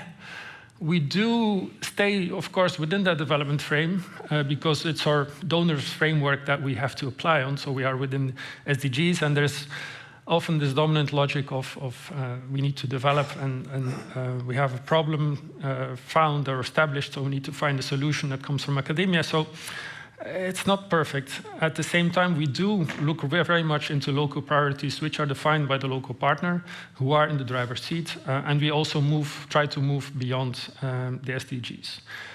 Then going deeper into the theory or the concepts, or what is called the extraversion, also there, we do our best. We are still mainly following the Western concepts, who are predominant, of course, but we do have some considerations and acknowledgement of the collaborators, their theoretical position. So we really look into the knowledge that is being produced at the local university in itself and try to build from that. Or we, working together with various different stakeholders that we have in our partner, we try to look, okay, how can we incorporate that existing knowledge? And then two more fails, I would say, going deeper into really the core of the Africa Charter. Yeah, in terms of language, English is the core, and there's no discussion on it that it would not be in English. Although one small parenthesis, when we work, of course, with the local partners, with local stakeholders, the local researchers obviously use their local language. So they're difficult to grasp for me as just an outsider who follows up on these projects, but there is some consideration, although the core is and remains English, which sometimes also is a barrier to find good PhD candidates who might have strong scientific knowledge but limited English, which means that they become ineligible for the PhD positions. And then definitely I would say fail is our epistemology, where we really stick within the Western-centric epistemic orientations. Hopefully we can slowly change that in the future while we bring Africa Charter more predominantly present in our corporations or in the vision that we work to. So to try to sum up, some success, some work in progress, some success in terms of institutional capacity building and the research support. The local university is really the driver and is promoted to be the driver of change within society.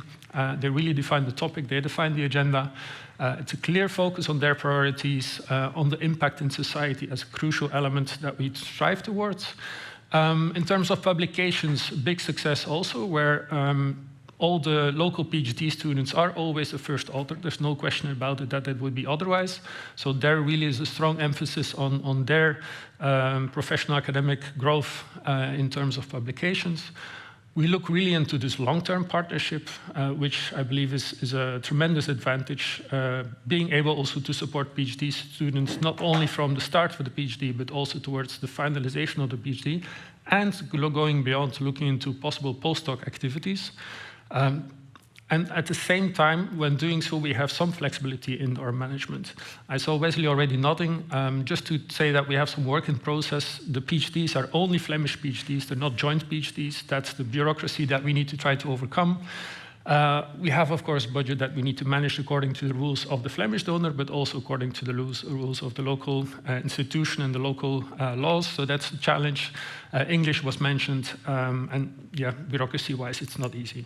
So that's more or less what I would like to share as some insights into what we managed to do in terms of our IUC cooperation in Belgium, Flanders. And that's my last slide. Thank you.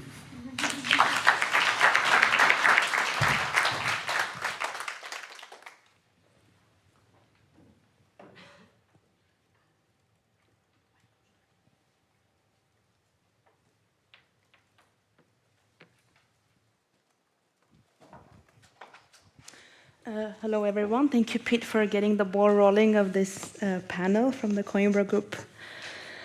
Working group on global partnerships. I am Nune from the University of Geneva in Switzerland. I was told to do exactly 5 slides and more, preferably less. So I have 5 slides, and I'm not sure if it'll be 10 minutes or less, but I'm sure you'll let me know. Perfect.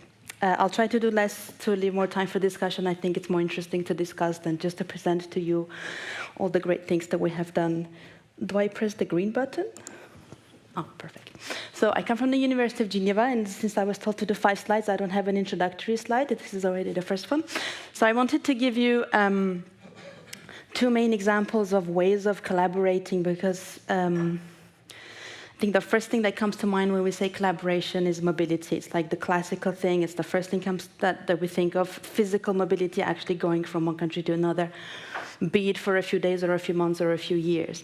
And so I took out some statistics from our database. So we do, let's say there are two major ways of doing mobility, whether if it's for studies or research. For the student mobility, so bachelor and master's degree, we do have some partners in Africa, not as many as in on other continents, but we still do. We have 9 partners in 7 countries. I can give you the list later if you're interested. There was no space on the slide, sorry.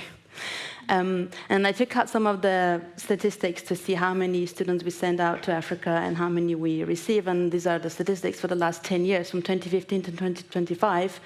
We had 71 students going out from Geneva to an African partner and only 21 coming in. And you can see it's not very balanced, and we normally try to achieve a balance, more or less, in and out, which is not the case with Africa. And even the 21 students that came in, they came in because we gave them a scholarship from our own university, so it was a way to, it was actually kind of, well, maybe not all of them, but most of them came with a scholarship. It's almost the only way for them to be able to live in a very expensive country like Switzerland. Otherwise, they wouldn't be able to come at all because they would have to bear the cost themselves. So without scholarships, it would be impossible. And the other example I wanted to give was, for research, it's more difficult to measure mobility because there are different programs. They're all scattered around different faculties. And how do you count if someone goes for 3 days or 3 months? Do they both count as research mobility or not? It's very difficult to get statistics. So I took one particular program, which is a federal national program. It's called the Swiss Government Excellence Scholarships. Which is for all Swiss universities and not only the University of Geneva, which is where I come from. So 74% of the scholarship holders are PhD candidates, so the other 26 are either end of year master's degree students doing their thesis or postdocs who just finished the PhD, but it's mostly PhDs.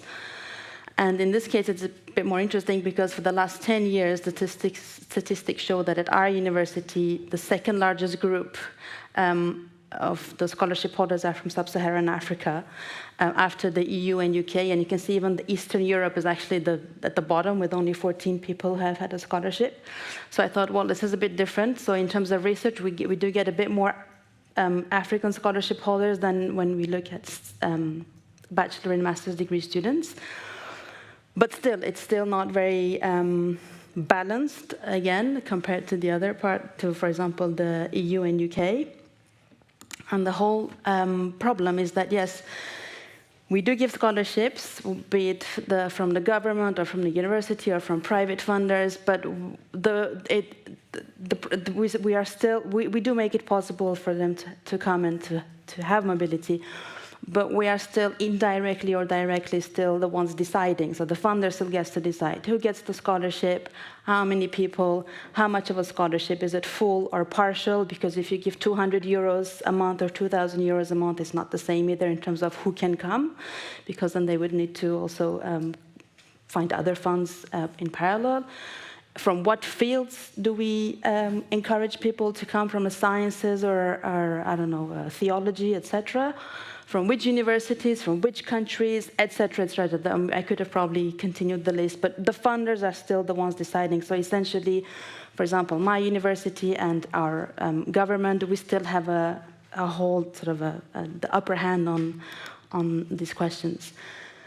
And the other example I wanted to give was more in terms of research collaborations. This is a program that I'm in charge of, so I can actually answer questions just in case, which is always handy. So I wanted to give you an example of collaboration with an African partner. So we have a network called G3 de la Francophonie, which means G3, like the G7 and 8 of French speakers. So we are three major French-speaking and comprehensive universities that got together that are outside of France. This was one of the criteria we had to kind of come out of the shadow of France also, of the other French speakers.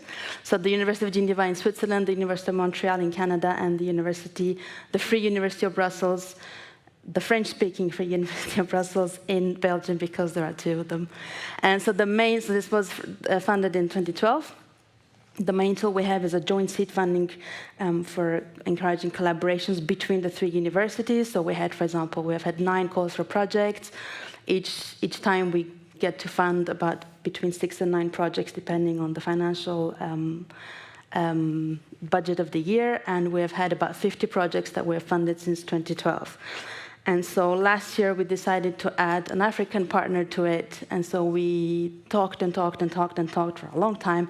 For the last 10 years, the vice rectors have been talking about this, and we finally got to do it. So we found a partner that was a common partner to all of us in terms of mobility, which was the University Cheikh Anta Diop in Dakar in Senegal. And we thought, well, if we are all partners with the same university, that's the best. And it's easy to start with someone that we know. And so we did. So now we have the G3, which is still the network in itself, and we have a sort of like parallel network sometimes that's called G3 UCAD, so UCAD being the University Cheikh Anta Diop. Why? Because we wanted to add an African partner, but we didn't know how. So we kept talking about how do we do as a network of G3, what do we do with Africa and how. And the idea, the final decision was to add a partner at the same level as us so that they also contribute financially.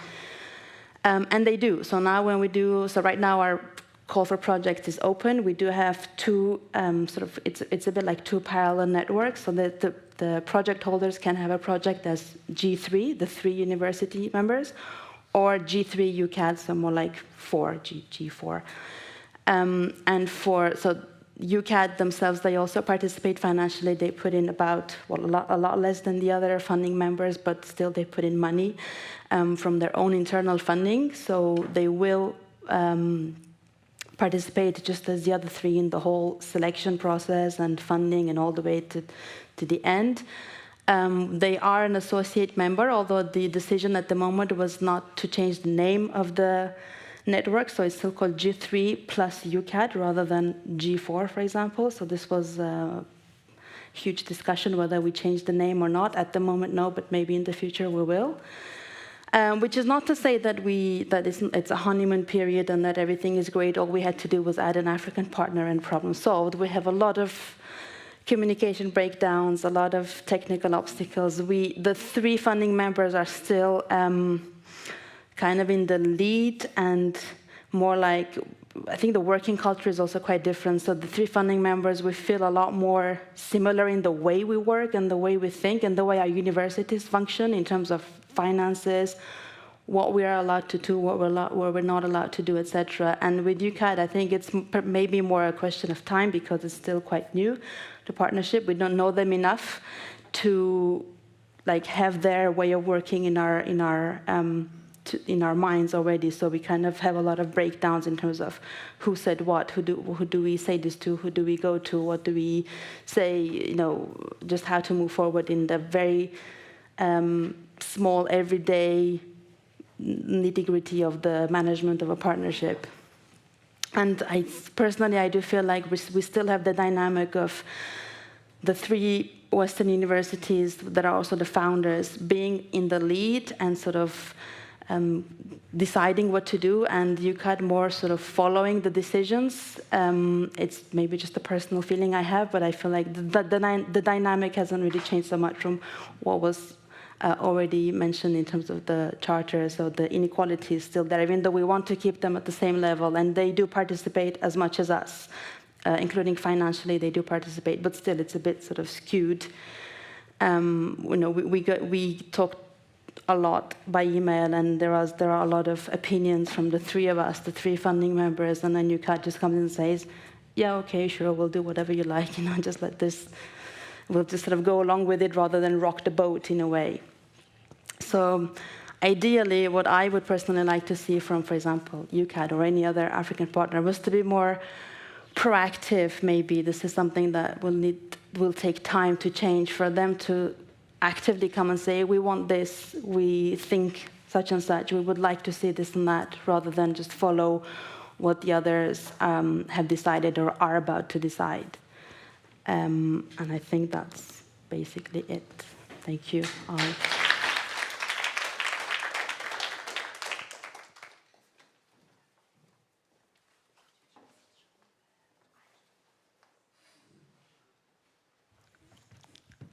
Green.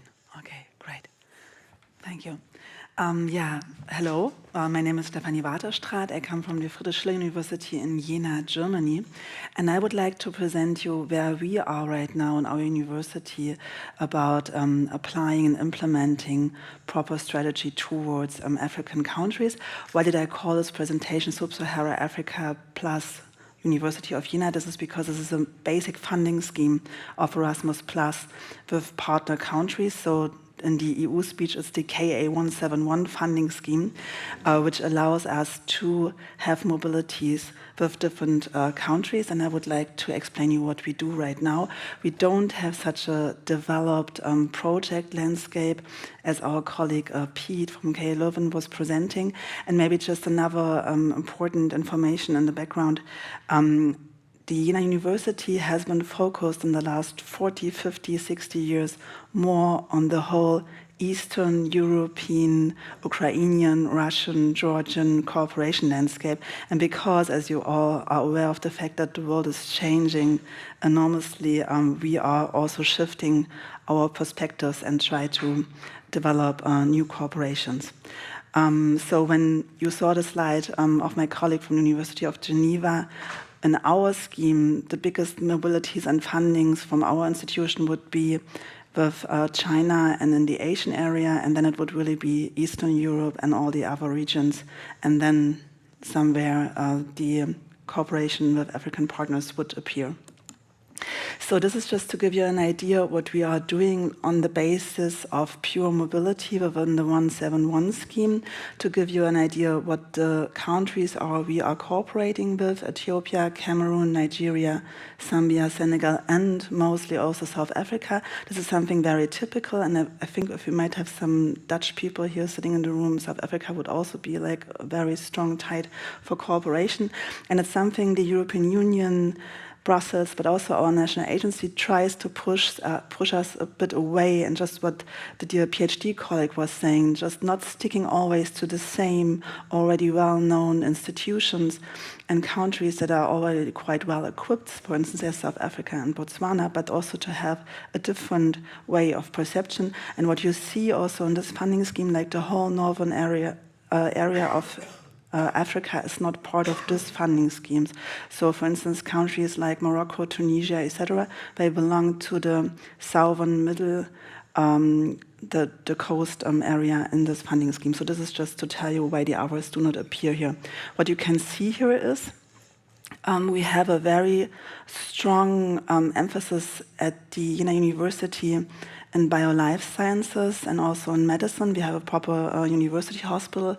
So this shows you that we have often medicine integrated in those approaches and mobilities, also chemistry, but also oriental science, and also subjects like German as a foreign language or intercultural communication, intercultural business communication. I will get back to this later on, and also political science. So when we have projects, ongoing projects here, it's all more or less the same. We are referring to, it's often about also climate change, ecosystems, and also the question how water and hydrological questions are treated and how we deal with limited resources in the future. But this is something we really want to deepen and focus within the next years to come, because, yeah, we don't have this national ongoing funding schemes. We can more or less really focus on the Erasmus funding schemes that exist, despite the fact that the DAD as a national unit gives us a lot of money, but we are also shifting politics and try to support new regions and new perspectives. So what have we done? Just to give you an overview, and this is what I refer to, we have been in very close contacts with South African partners.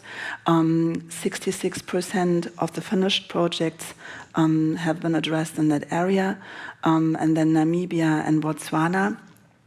And what was it always based on? It was always based on the personal context of the professors that were coping and cooperating with other colleagues. And here is an idea what were the incoming students that came to Jena, where they came from. So you see here the biggest part, almost 43% from Nigeria. Then we have a bigger part from Ghana with almost 18%, Cameroon 14%, and then the smaller parts, Gambia 5%, Ghana almost 18%, Cameroon 14%, and then here underneath you see Kenya, for instance, for 4%. And then what I found also very interesting, because you refer to the question, are we coping more, for instance, with sandwich PhD mobilities or with master students? So what you see here is this big focus on master students in natural sciences, and then with almost 65%, but only, so to say, almost 18% exchange with PhD students, just to give you an idea what is like the strongest cohort that comes to Jena. And now I just want to explain you a bit what Jena is kind of known for. And when we talk, for instance, about funding schemes and the Africa Charter, which we did not sign yet, so something that our institution has to decide, I just wanted to stress that there is a big opportunity within the Erasmus funding schemes in the capacity building projects. Why? Because the capacity building project, as probably a lot of you among you know, can have the lead in the African countries. So it means that you can decide from the beginning, when you design such kind of projects, who will be in charge, where the finances will be managed, etc., etc. So, and that's the reason why we also address this question and ask our partners, what do you think is the most reasonable way to handle it, right? And also to bring them on board. Why am I saying all this? Because, for instance, I also pointed out that we have this cooperation with Nigeria in intercultural business communication. And referring to the Africa Charter, I think it could be an opportunity when you're not already very deep into business, so to say, to maybe understand this as a, I don't want to say that we might be pioneers, but maybe this would be an opportunity, taking the experiences we have, for instance, in the field of intercultural business communication, and maybe applying it on a research performance communication style, just to give an idea. I mean, I cannot decide this here and now for our university. I'm just thinking out loud and taking into account that our professor, Christoph Vatter, is already very active, for instance, in cooperation with colleagues in Nigeria. This could maybe be a pathway to follow, to see, for instance, within the Coimbra Group or with our African partners, there is like this interest in developing such kind of intercultural research communication skills. I'm almost finished. And to have best practices and also guidelines to refer to. So saying that sometimes it's good to be late, because then you can always learn from other colleagues. And yeah, and I also wanted to thank the colleagues from the Coimbra Group for the exchange and the expertise you are sharing with us, also Pete from the KU Leuven, and offering us this possibility to have like this cost action application together, because it gives us new opportunities also to learn within Europe and then applying it with the African partners.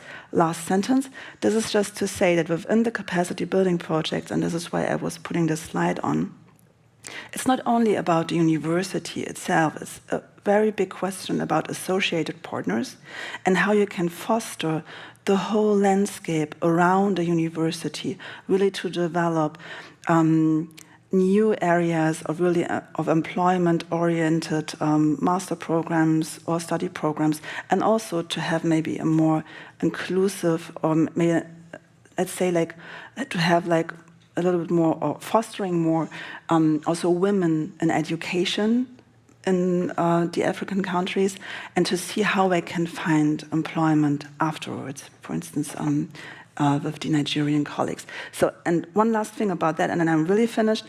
What is really characteristic about Jena is that it's really small, it's not that expensive as Switzerland, sorry to say that, and it's very much focused on high technological bio-life science approaches. For instance, the whole industry of photonics and also medical photonic research means that we have here really an area of high technology that could be also interesting for African partners, and then really to see how we can communicate the approach of the African Charter towards those natural scientists.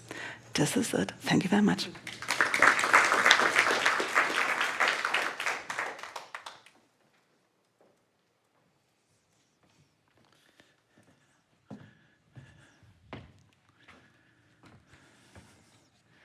Good morning, my name is José Alonso. I came from the University of Salamanca in Spain. It's my first time in Norway, and when I came here, I have no idea what I will find. But it has been a very pleasant experience. And I would like to take the focus out a little bit. We all work in universities, and universities are a history of success. 500 years ago, a Spanish ship made for the first time a turn around the globe. And in that moment, there were 80 institutions that stay today. The Catholic Church, the English monarchy, and 60-something universities. We have past dictatorships and wars and terrible times of history, but we have done it well. And we can do it better in the future. And I think that's part of the story with the Africa Charter. They told me you have 5 slides and 3 questions, and I am very obedient, and I will try to do that. The first question was how we collaborate. And usually in the academia, we always have like a positive or a pushy structure. We always have wonderful research, important projects. That's not in our case for the collaboration with African universities. We do very few things, poorly done, with a small investment. the good news is that we can only improve. And our main relationship with Latin America is something interesting. The country with most people speaking Spanish is Mexico, as you can imagine. But the second is the United States. Spain is the third. And it's something important for us in all aspects. Then the collaboration with Latin America university is usually the priority. Half of our master students came from universities in Latin America. Then is Asia, China, Japan, Korea, and the least developed collaborations are with Africa. That's something that is sad to say, but I am telling you the truth here too. And I think there is a new interest to do things better. Of course, Salamanca is a middle-sized city like Bergen. Our university is the first industry in the city. The economic aspects, and that's also very important, I think. The universities make a lot for the cities, for the countries. And it's something that we have to relate also with Africa. We are usually good partners, and you feel in any university at home. I can today begin to work here in Bergen. I knew everything because it's very much the same in all countries in the world. And you, of course, you have different regulations, but not so different. The second question was how these collaborations emerge. And mostly they are individual initiatives. One professor has a contact, they want to do something together, and they use one of the funding opportunities that we have. And also to use existing programs. Many of them have been already mentioned. I think it's not so important that I mention the Spanish programs that are not interesting for you. Another aspect is the professors from my university that are from African origin. There are not many, but there are a few, and of course they establish contact with their home countries and they build networks. But I think it works because they know people and they know the local culture, but it has also problems because it's very individualistic. It's not aligned. It's something that flourishes and then disappears, and that's, I think, a difficulty. Another important aspect is Hispanists, the people that teach Spanish in all countries in the world. And we say, I don't know if it is politically correct, I am not very politically correct anyway. We say it's the poor Hispanism in Africa, because there are people that want to do things, that they have wonderful ideas, but they don't have the means. You cannot compare with the Hispanics in the United States or in Japan, for example. And also, we have since 30 years projects from the students and from the professors, from the staff, to do cooperation for development. One of my brothers is a plastic surgeon, and he goes to do surgery this year in Senegal with a team of physicians, anesthesiologists, and nurses, and everything. And this is something that the university tried to support. And we try to answer to specific requests. And here, for example, you have research stage, something that has been mentioning. It's very useful for the young PhD candidates. They want to learn something new. Also, teacher training. I had doubts when I saw in our topic today research collaborations, because I think, I don't know. My mind is more for the idea of university collaborations because it's more open. And sometimes the topics are not what you expected. For example, I remember in my university received a request to form policemen, because we have a collaboration with the Academy of Police, and they are part of the university, only we have a problem with the sports because they win in all competitions, and then we have to throw them away.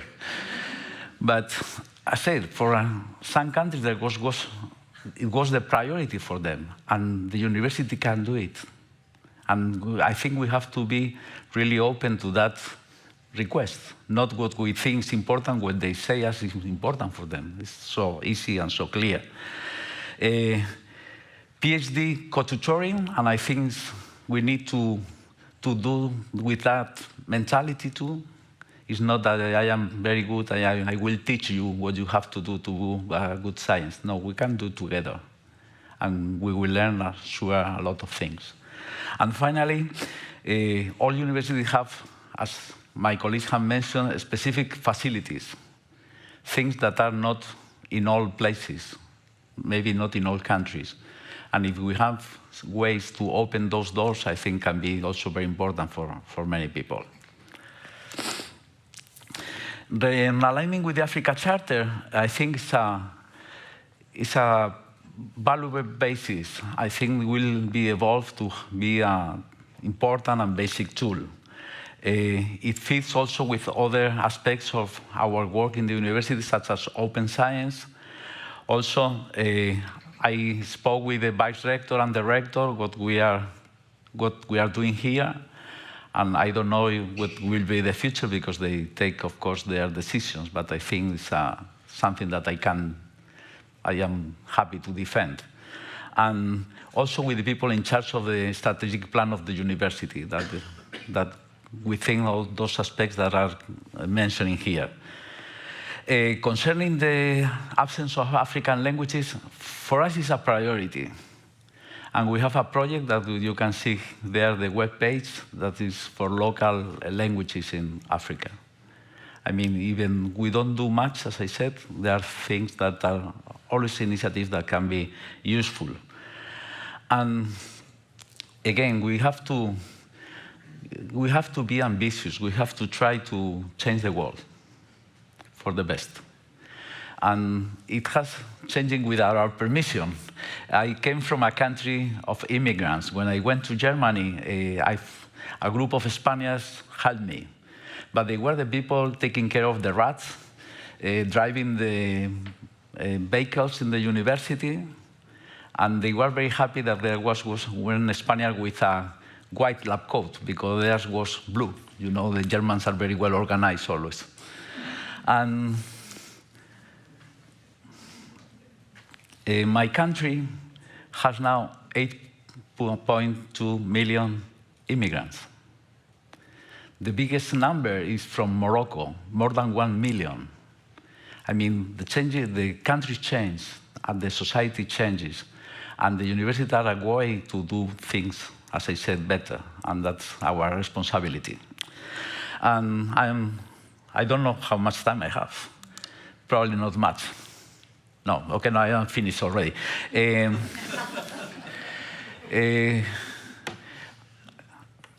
Our university was in contact with the government for the new politics for Africa. This is for 2025 to 2028. And you see this different image of what we have usually. Of course, this is a simplification, and we are putting together many different realities. But it's the same when we speak about Europe as a unique reality. We are also very heterogeneous. But I think it's a much more, I like it that it's much more positive image. And the last point is that the government established 100 objectives. I have doubts about that. Why 100 and not 89 or 105? But I don't like this round number of 100. Okay? But some of them are clearly for universities. One of the priorities, for example, was teacher training. And that's one of the things that we do. And then there are some topics that we have clear, but some of others that are not so evident for all of us. And we have to be flexible, humble, and open for them. That is also for us. Thank you very much.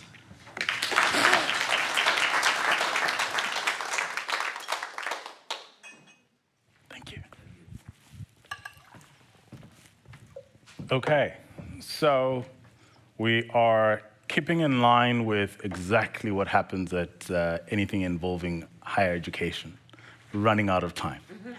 And so we'll try and make up by taking a very quick fill up your glasses of water, tea, coffee, and let's be back in about 2.5 minutes, if that's possible.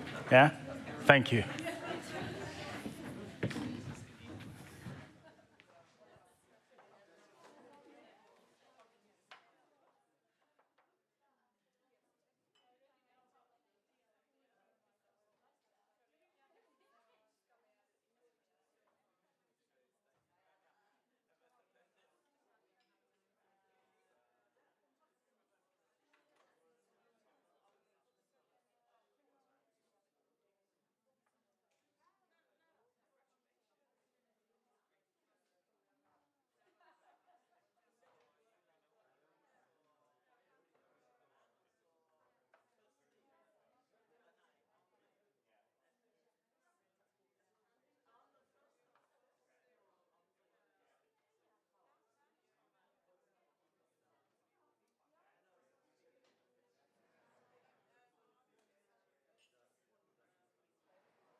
go.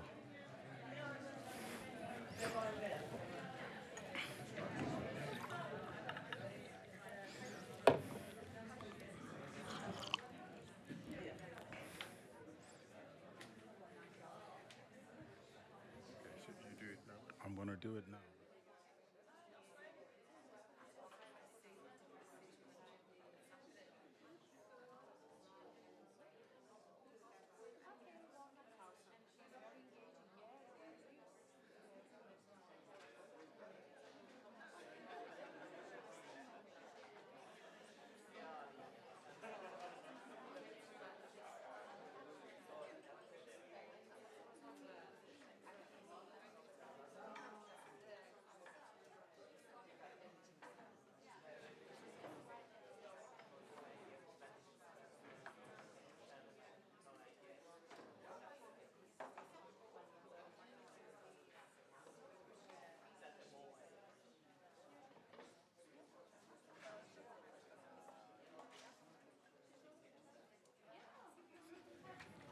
Okay. Oh.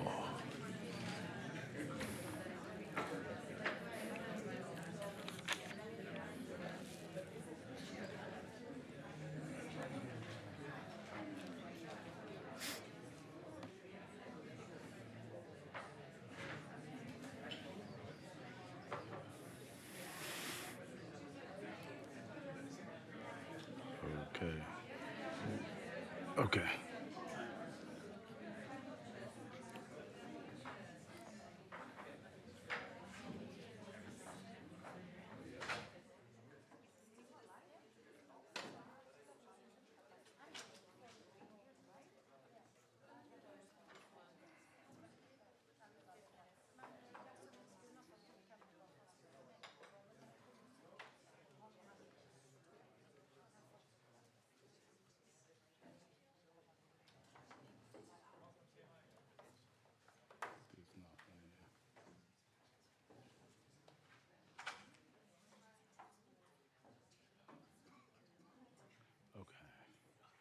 I think while we wait for the mic to be turned on, I would like to, again, the gift that keeps on giving, to Pete, Nuna, Stephanie, and Jose, including Mama Theo. Would like, again, a small token of our appreciation for you guys addressing us today.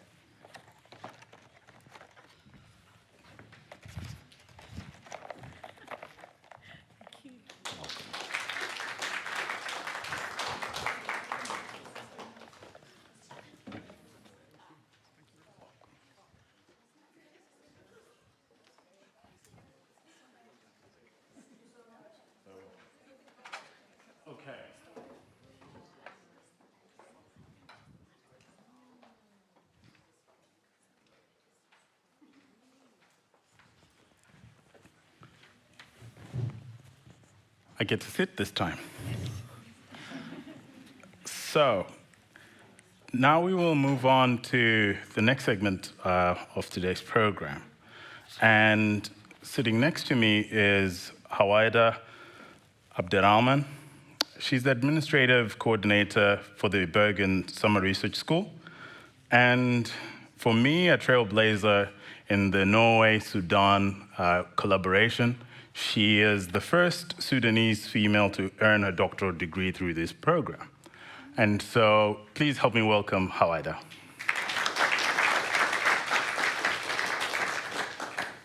To get us started, could you give us a brief overview of the last few decades of collaboration between the two countries and especially with UIB?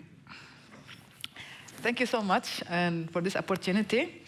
The collaboration started in 1963, shortly after the Sudan gained its independence from the British colonization. That was in 1956. It started with a professor in anthropology, Frederick Bath. The collaboration continued until today through several collaborative programs. And today, big project is called SNAC. It's short for the Sudan-Norway Academic Cooperation. The program started in December 2022, and it will end in December 2026. The program, when it was established, that was exactly 5 months or 4 months before the war started in Sudan. Yes. And we find ourselves here, but how do you find yourself in Bergen? No, Sticky. Yeah, it's a funny story because you didn't mention that I am old enough. I was graduated from Khartoum University in 1996. At that time, there was no internet, there was no mobile phones, and then I graduated from the Faculty of Science. Adjacent to it, it was the Faculty of Administration. They had the best lemon juice at the university. So we used to go there. And the anthropology department is part of that faculty. Whenever we go there, there is like a big 4-wheel drive car. It says University of Bergen, University of Khartoum collaboration. And then the Red Sea Area program. We were so curious, where is Norway? What is Bergen? So at that time, there is no way to fulfill your curiosity and just go and find out the information. And then later, when I was at the 3rd class at the university, my teacher, we had a course on pollen analysis. I'm a botanist by background. And then he did his master. He was freshly graduated from the University of Bergen, doing his master in pollen analysis. And so all the examples that we had, it was from Norway. So it increased my curiosity. Where is this Norway? And for me, it is part of these Scandinavian countries where people, they live in ice caves, freezing all the year. Yes. And so... then through that project, one of my friends, actually she was my teacher, she received an envelope with papers, like A3 folded application. And then we were so fascinated that she received an envelope coming from further north. And then we were all curious when she was opening it, and then we had to ask one of my friends, her father was a professor in the engineering department, to copy that in A4, because that was the only place where you can have A3 copy. And then we filled the application, and we send it. I am like interdisciplinary oriented in my interest. So despite that, I'm a botanist, but what I wanted to do my master in is something called biotechnology, where I can combine microbiology and biochemistry. But then that was not found in Bergen. The botany department will not offer such things. It doesn't exist, and it will not offer it for a foreigner anyway. I contacted this teacher who did his master at the University of Bergen, and he told me that, wait, don't fill it with something that is not fun. And I said, I don't care. I wanted to do what I wish for. And then I wrote that.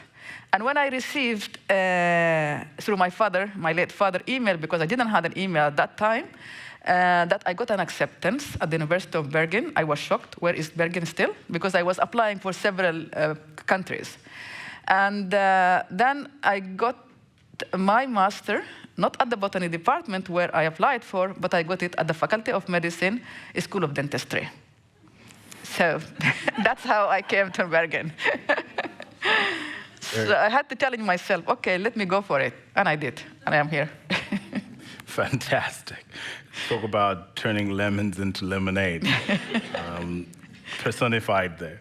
And so, one of the things that you first started talking about was how this new project came to this, not end, but end in the way that it was envisioned to progress, because 4 months after the fighting started. And so, as somebody who is an optimist, I'd like to think about day one. The fighting stops today. How are we looking at these sort of equal partnerships between University of Bergen and Khartoum, for example? What does that look like for you? For me, generally, I think we need to think outside of the box that we usually have. It's like this academic collaboration. We need to implement what had been done before. Taking the Sudan case, in all the applications, it says capacity building. But what does it mean, capacity building? That means, for me, that we have to train the young ones. For us, when we were young, we were trained, but when we finished, we are not young. So they have to recycle again capacity building. So I think for me, capacity building is like you have to train somebody, and then that body, when you train them, have to take over. But yet, we're not taking over. It is still the same thing. And I would like to steal some of the phrases from the earliest, like the decolonization orientation. Because for me, I feel that I am a victim of this capacity building. When I finished my PhD, did I continue on the thing that I'm interested in? No, I didn't. And also, what I think now, especially for Sudan, after the war, we have to think differently of developing more infrastructure than humans. I think we as Africans, we have the great potentiality of doing our duties as it should be. But then we still have this feeling of the colonization that we are inferior. We couldn't get rid of it. We couldn't get rid of it. I see it in myself. I see it in my Sudanese fellow. I see it in my Africans fellow. But through my network, through my work as a coordinator for the Bergen Summer Research School, I receive several students every year from Africa, from all over the world. And when I compare them, they are equal. They are equal in their potentiality. They are equal in their thinking. And together they can do something. But still, we call them the global south in the sense of economic discrimination. I don't want to say discrimination, but economic differentiation. That's a better way to say it. So infrastructure is a bad thing. Train them in their country as well. Provide them with what they need. I was in Makerere 2022. And I saw actually the same car that fascinated me to come to Bergen, the four-wheel car. It says Makerere Bergen University Collaboration, something like that.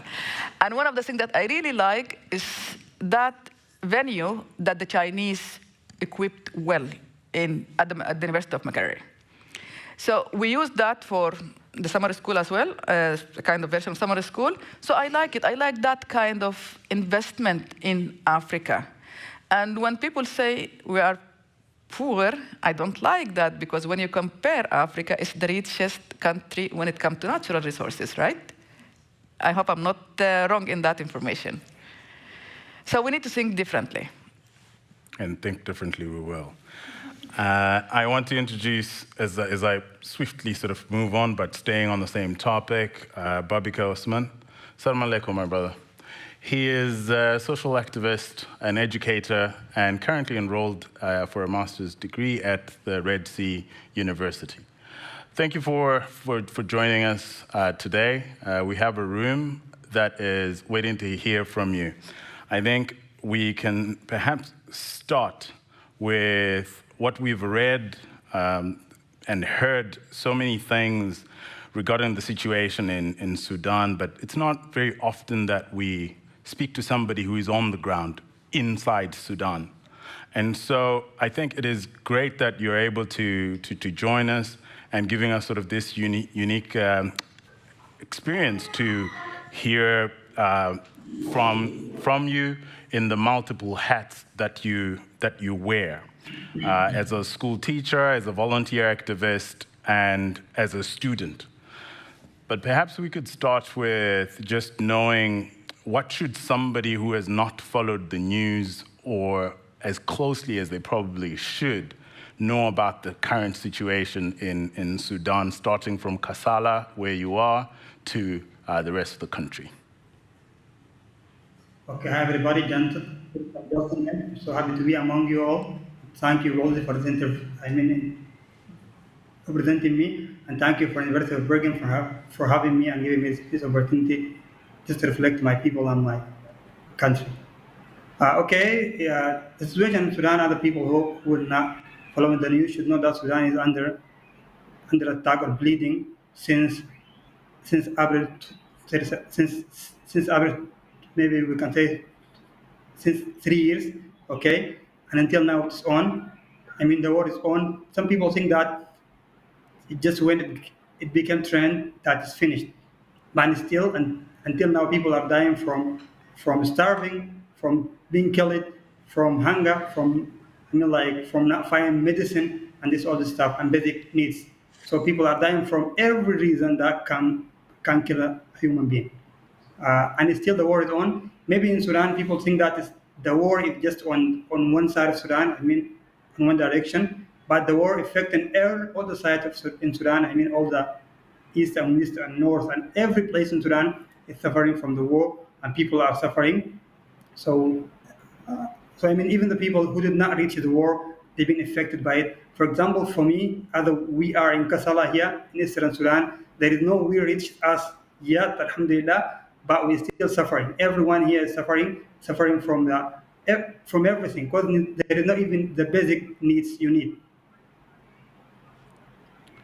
And I can, add that is everything got damaged, okay? Because people got a huge population right now in every city. The safe cities are just like increasing in population every single day, because displaced people are just like coming in with, like groups every day and every moment.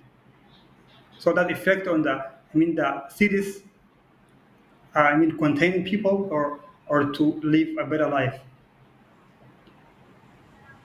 Thank you. Thank you for that. When you look up Kassala, you will find that it is a very beautiful place, the geography and the environment.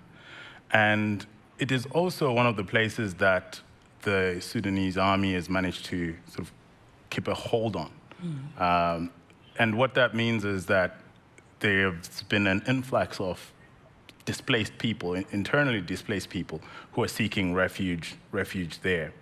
And you wear multiple hats, Usman. Could you maybe tell us more about what the environment in the classrooms that you teach at Dul Nuran Intermediate School is like at the moment? Okay, the situation in the Nuran Intermediate School is worse to us Sudan too. So because we got two levels in the same school, intermediate and primary level, because there is no schools. That was the call of, like the schools were used as shelters during the war in Kassala here. Every school was like a shelter for family who were displaced from Al Khartoum and Jazeera and Sinnar cities. So that was damage. Damages the environment of the schools. So right now people are suffering, and some schools are ready so that they contain two levels of education levels. So right now people are the students are using chairs, and they got no material for the schools, and some families let their children not to carry on education because they got no no ability to afford them the materials and the things they need to be the school. And even teachers are suffering. Teachers they got no, sometimes they didn't even receive salary, so that they can't like get to school to teach people, but they got their families need, and they got their own life. So they sometimes they go against their will and go work out to fulfill their family needs. That's what lead the situation is so bad. So we are suffering from the lack of students and teachers whom they couldn't be there. Yeah. And would you perhaps tell us, even so, as you are enrolled at the Red Sea University, what life on campus is, seeing as we're speaking to you from a university campus here in Norway? The situation as well in universities, like the students, like the schools. So some universities are hosting other universities which have been damaged there in the other cities. So right now in our universities, we are hosting about 3 universities with their students and their staff and everything. So that what lead that student environment, the university environment became not that good. Okay, so there the crowd, there the people are suffering. We even sometimes we can't take our lecture because there is some group who are on the hall. Right. And so, similar to what I asked Hawaida to end, the fighting stops today. what are the visions of Sudan, be it from elderly people, the youth, which is the demographic you belong to yourself? What should we know, those of us who are not in Sudan? Okay, here we can say that the eldest people and the young people have different vision. So the eldest people, they just want a peace without thinking about future. I mean, not all of them, but majority of them. But we are the youth. We have a comprehensive vision for Sudan for the future. We just want our nation to become one of the world leading nation because we got the tools, we got the resources that can make this possible. So we are the youth. We got a vision for every aspect of life in Sudan, and we are dreaming that Sudan is going to be a better country. And the war didn't break our spirit of hope, so we are hoping that Sudan is going to bloom one day, inshallah. Thank you very much, Babika. Thank you for joining us. Thank you.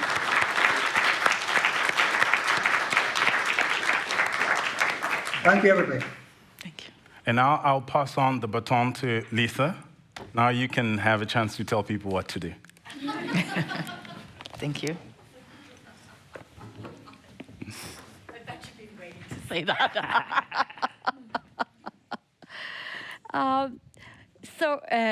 I've been given the great honor of standing between you and the lunch. And with me in this great endeavor, I have a wonderful panel. So everyone who got their microphones on, will they come to the stage? And then we will tell you how we're going to spend this time between. Okay, so while they are getting here, I will promise you that there will be lunch, and it will be at 1 o'clock. So just so you can relax with that. We've come, with a little bit, no further ado, my name is Lisa Wagner. I'm a professor here at the University of Bergen, professor of government, and I'm also, my research is really, and I'm losing this, sorry about that, is involving collaborations in and with African partners.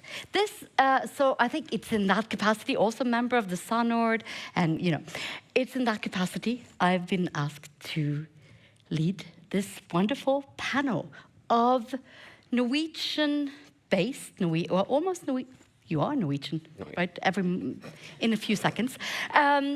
This panel of Norwegian-based researchers and administrators, and I think we will take this time to talk about, from your various perspectives, what does it mean to actually do transformative knowledge in the realms and in the context of the Africa Charter. And all of you sitting here are in your various capacities, and for a long time have been doing research on the African continent with colleagues, so I want to reflect.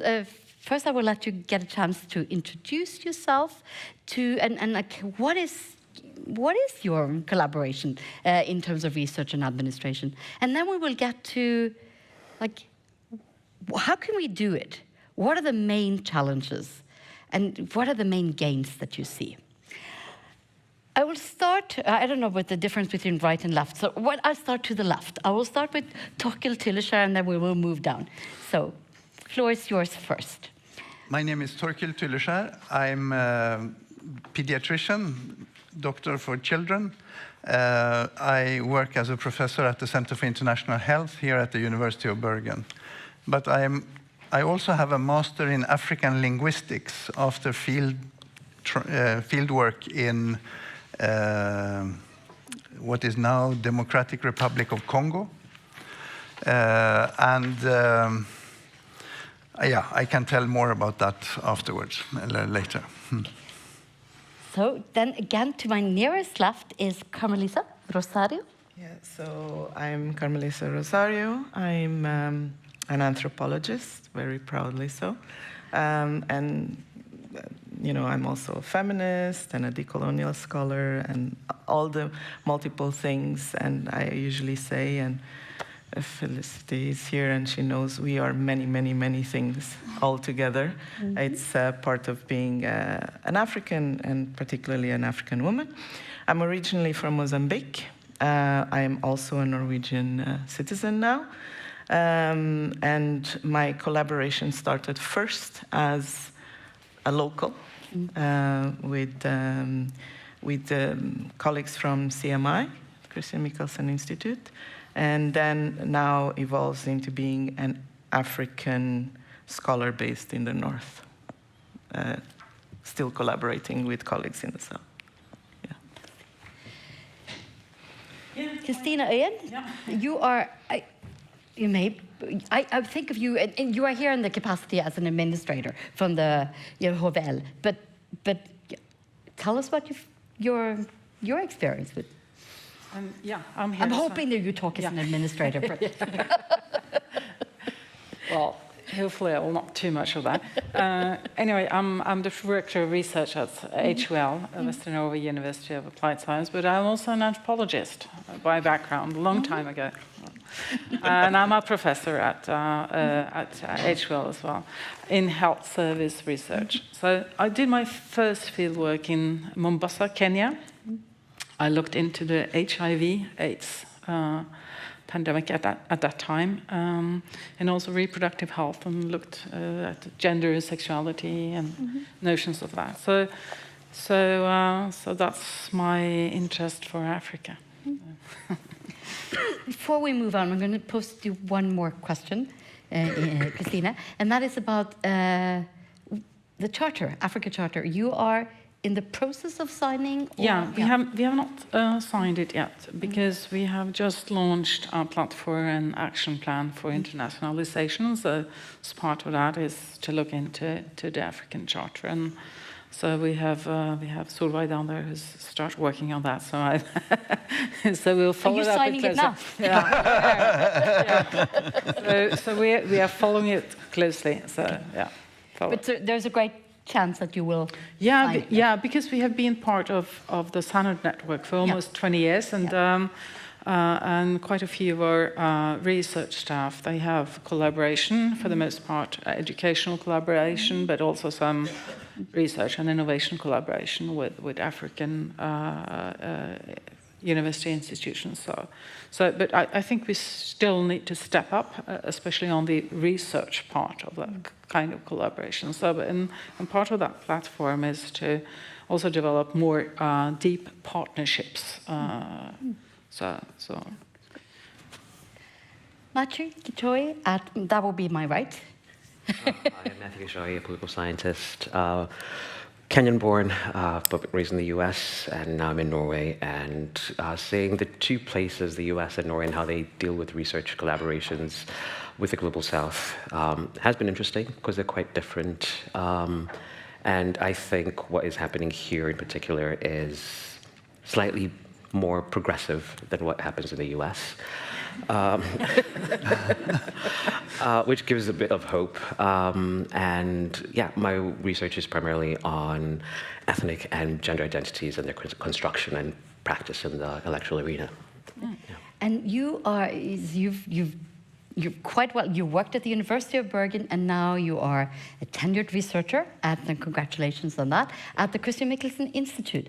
Christian Michelsen Institute is an very enormously important partner for the University of Bergen, and in the research. This is and probably the institution, one of the institutions in Norway that has the longest long-term collaborations with Africa. Matthew, you're not. I won't put you on the, on the spot, because you're not the director. You just. Why haven't CMI signed the charter?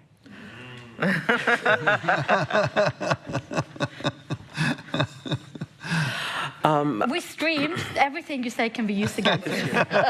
Perfect. So I will. I'm just curious. It's interesting because you have a research group on focusing on decoloniality and how to really do responsible collaborative work. And so, is the charter too? What can I say? Is it too weak for you guys, or? Well, so. questions that you're asking that I should. It's okay, a bit above my pay grade. This wasn't on the list of questions. I think if I were to imagine what is in leadership's mind is that first let's figure out how to do proper decolonization work in the Institute and then move on from there. Because there is a divide within the staff of what decolonization actually means, how it is practiced, and what the future of the Institute would be if it was actually done properly.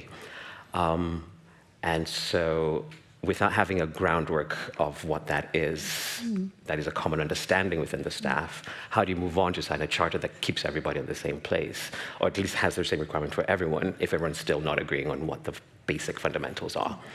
So I think that's where we currently are.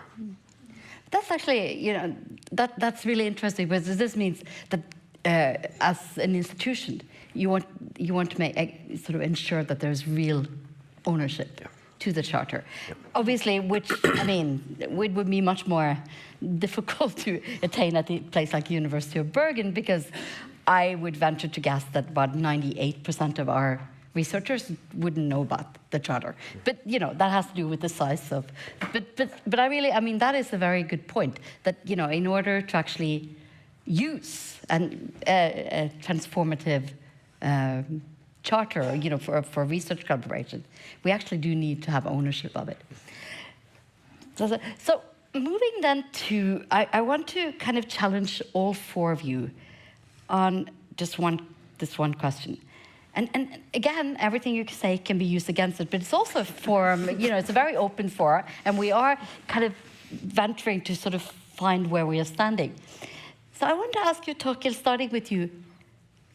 In your reading of the Charter, and based on all the work that you've been doing over all these years with African partners and partnerships, how transformative is this? And what are the prospects, and what do you see as the limits?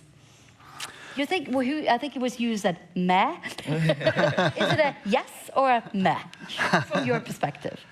I mean, I think the population can be divided in two groups: those who understand epistemology and those who don't. And Faculty of Medicine, we don't understand it in general. So a lot of it goes over the head, so to say. And we also have, now when I understand it a little bit better, at the Faculty of Medicine, I would say that we don't agree that we are doing specifically Western things. I mean, in the 70s, it was discovered that we can avoid children dying from diarrhea if we give them oral rehydration, sugar salt solution. This was a discovery in Bangladesh. Now we have transformed it and we are distributing it all over the world. Is this Western medicine? No, it's fact-based medicine. So it's not particularly Western. So if we are promoting sugar salt solution in a local tradition, in opposition to a local way of treating diarrhea, which was the one I saw in Congo, that was to blow soap solution into the behind of the child to cleanse the intestines. And the one lady that we had at the hospital, she had used Omo instead of soap. The child died. So local knowledge versus Western knowledge, come on. It is facts-based or something else. So there's some of the assumptions at the bottom that I don't agree on, at least. I don't want medicine to be Western. I want it to be fact-based or based on studies. And now, are you going to tell me that Trump and Kennedy are promoting Western medicine? No. They are promoting something else, which is not Western. It is, I don't know. So these different ways of looking at things is foreign to me. The word, it's not fact-based. That's what it's not fact-based, yeah. Okay. Carmelisa. Oh, we are in the same faculty. And I'm on the side that understands epistemology. So I understand what you say, and that is one of the tensions that exists. But and we get that a lot in gender and feminist spaces, in which, for example, when people say, you know, we're looking after merit and quality, and this is why we are against DEI. The fact is that there is a hierarchy.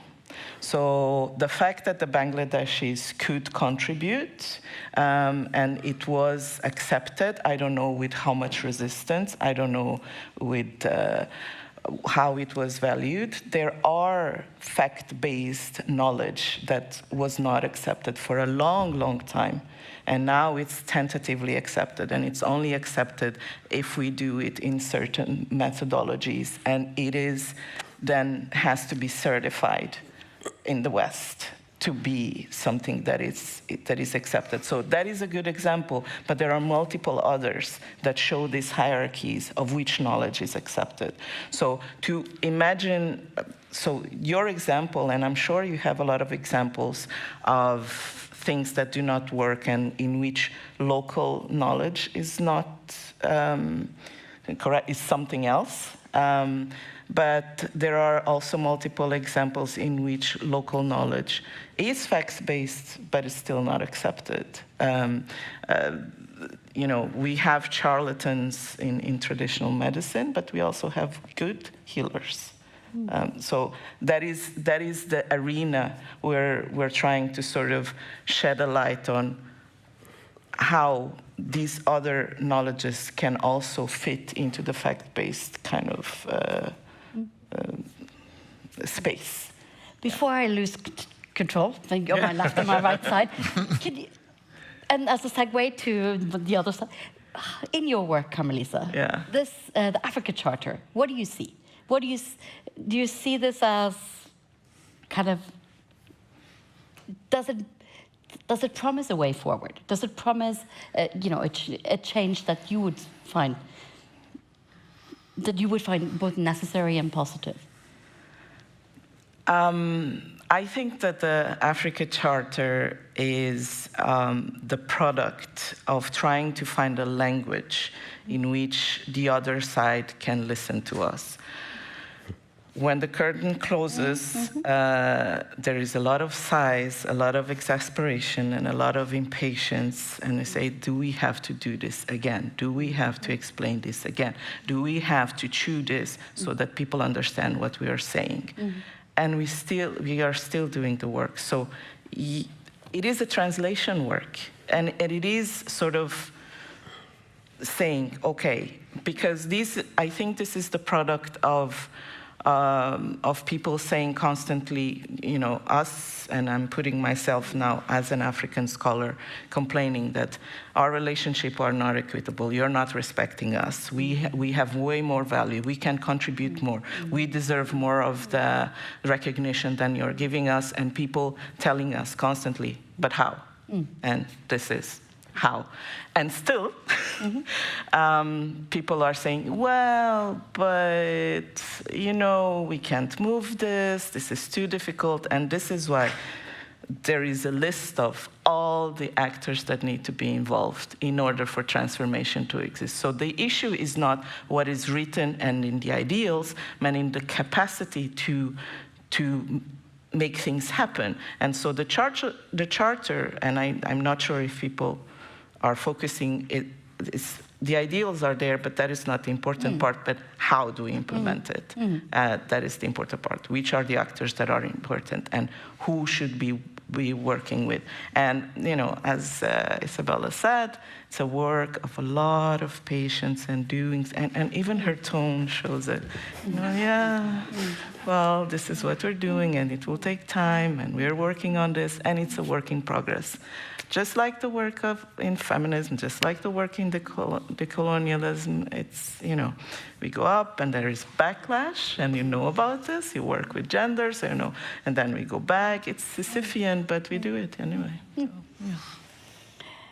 I'm hearing you saying that, yeah, so this is a work of translation, that is still positive, but you're a little bit like, okay, maybe I'm hearing you saying, we've seen this before, maybe? What do you think? Is this for you? How you want to have deeper, meaningful, real collaborative research partnerships with African universities? Do you think this is going to help you, this charter? Hopefully it will. Yeah? And launches being... Once you signed it. Yeah,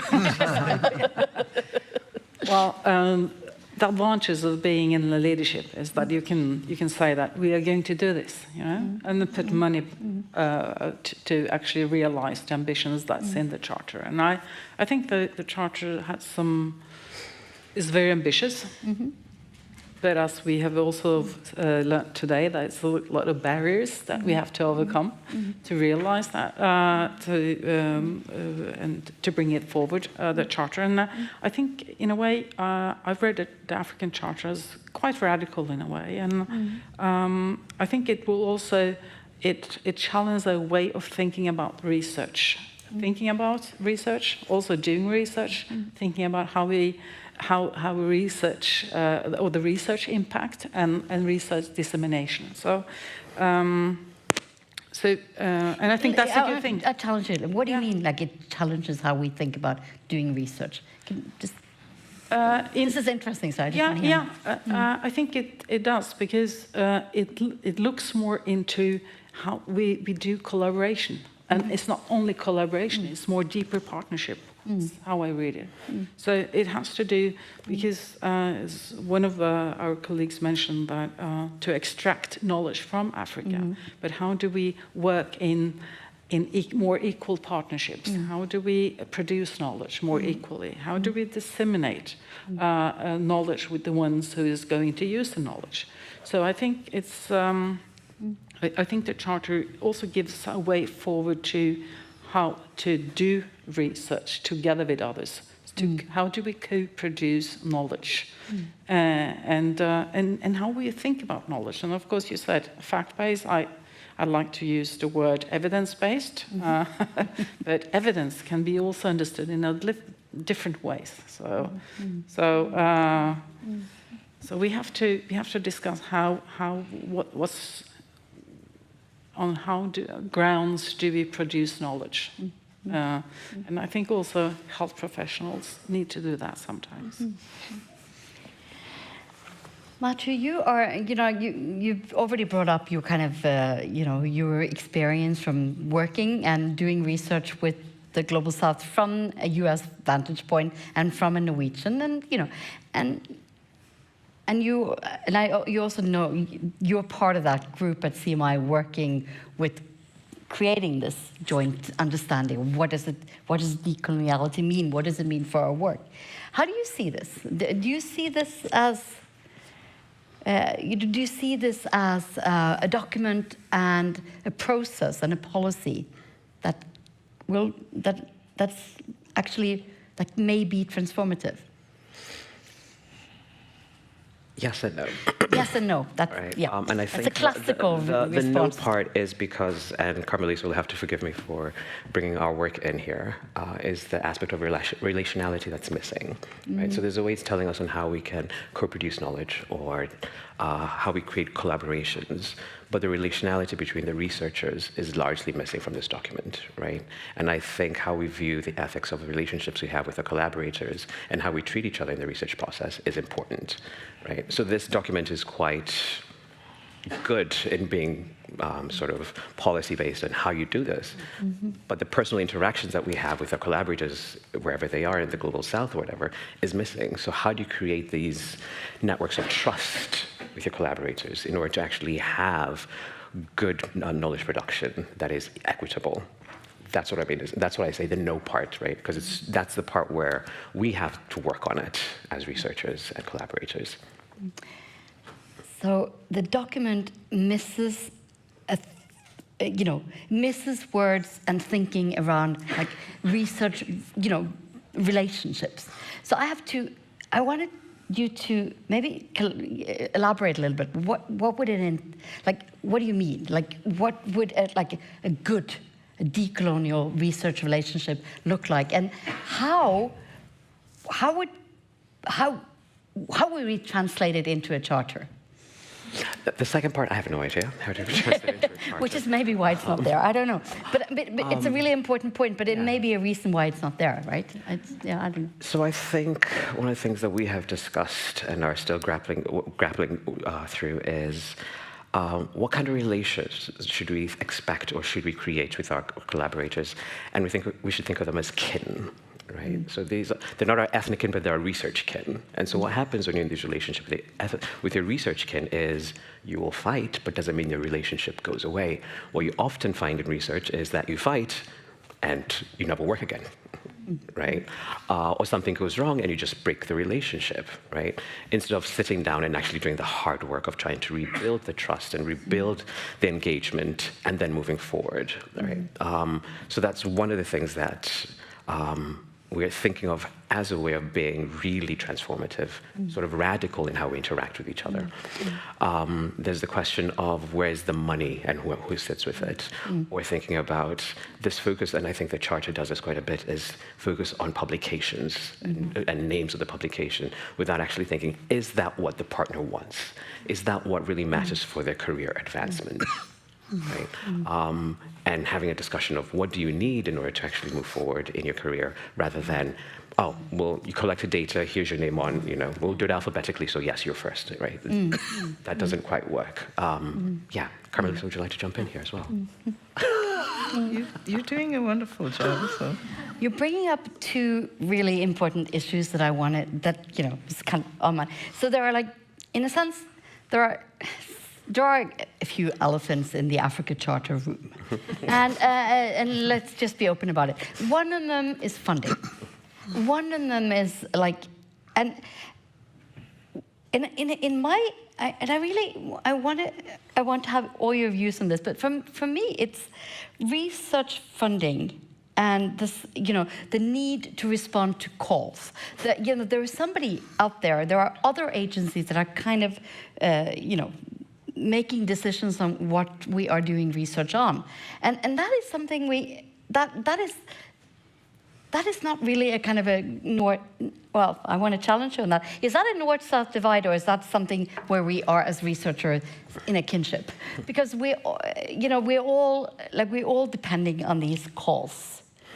And do you see in any way that this Charter as a way of translating these? How does funding play into this? I think I'll start with Carmelita, then go to Turkey, so we just change it up a bit. How can we change fundamentally how we think about research funding? So I think I'll go back to Björn and what he said about, there are two ways. You either have a new table, a different table, in which you kind of sit with your closest kin and you pull your resources together and you put your potluck. And that is some of the discussions that are going on in the continent, especially because now the funds have been pulled out from USAID, which were very important funds. Research being done regarding gender, governance, feminist work, activism, all these things that Trump considers bad, of solidarity, etc., has less funding, but it's not just the US. Europe is also pulling away a lot, and it will pull, as all these far-right governments take hold, the funding will be more on the economic front and less on the human front and global collaboration. So the talk in the continent, a lot of it is on, we are on our own. We only us can take care of ourselves, and so we need to figure this out. And as this happens, I think the kings from the east are going to move in. So China, Russia, etc., with their funding. Korea also, and Japan, with different interests. And it depends on the fields, and that is the reality of it. The other is to fight for the table that already exists, and go at it together, and follow, I guess, the interests of those who are still funding, and trying to be as innovative as you can, and trying to push a little bit from within. Those are the options. I mean, in the discussions, in the decolonial discussions, the discussions are similar and have been similar for a long time. I would like to bring in the issue of language. So the discussion in the African decolonial discussion is the issue of language is, do we produce in our own languages? And I was missing Amharic and Swahili and Arabic in the translations. That's if I was going to say anything about the charter. Or do we do the Achepe version is like we insert our colloquialisms into the general language, the general English, and we make people, which is also an interesting way. So those options are always there. And I think that we will have the two trends moving together. Some who prefer it one way, and the others who prefer it the other way. Torkild, how do you see funding and the issue of funding as kind of challenging real partnership, or like equitable partnerships? I mean, you worked with Makerere University, you worked with many African scholars through your career. To what extent is the funding challenging this? Yeah, I started 25 years ago applying for a NUFU grant with colleagues from Uganda. And NUFU and now later NORHED grants are very open. So you can form the agenda of the project very much on your own. So we sat down and said, what are the problems here that needs research? Many problems needs extra funding, development, money, etc. But what needs research? And then they came up with some issues in pediatric care. These are the ones where we really need to understand more. And that formed the basis of the project, and that is what we have been working on, and we have worked in the same way. Now, unfortunately, my counterpart has retired, so we have come to an end of an era in a way. But throughout, we have had the agreement, him and me, that we share the last authorship, and we always put the PhDs on top or front of the publications, and also task them to do the work. It's not, we try to distribute it according to the way it should be, so to say. And it has worked very well. What have been the problems? The problems have sometimes been the administrative part in Africa. Either it's too slow or it's too uncontrolled. There are different problems. But this kind of funding that has an open agenda makes it possible to form a joint project that has a local anchorage. Oh, there's so many things I want to say about the NORHED funding, but because I've just come back from Uganda. I would definitely agree that funding that has more of an open call, that that can be defined from your local partner, has a lot of there's a lot of prospects in that. So but that's another seminar. So we'll talk. But you are you are responsible for, well, we all are as researchers, but for bringing in external funding for your institution. More and more Norwegian higher education institutions are depending on external funding. So how do you see, from your perspective, it's also about the success of your institution, bringing in external funding to HOVL. Do you see potential situations where, like, if we're going to do sort of equitable, real partnership, it would make sense that 90% of the funding went to the Global South, but then again, that's not great for your school. How would you navigate? Not for us trying to become a full university. No? Exactly. I mean, you are. Yeah, but at the same time, I think we, as leaders, we are responsible to also work politically. Mm-hmm. Yeah? Mm-hmm. Also to the funding institutes, and also to sort of set up what kind of criteria should we look for. And I think that the African Charter can work as a guideline for setting up funding. Especially for calls at the Norwegian Research Council or other kinds of funding institutes. So we also have to work along those lines to work politically, actually. And I think that's, I know that the Norwegian Research Council said that Africa, we are going to work more with Africa.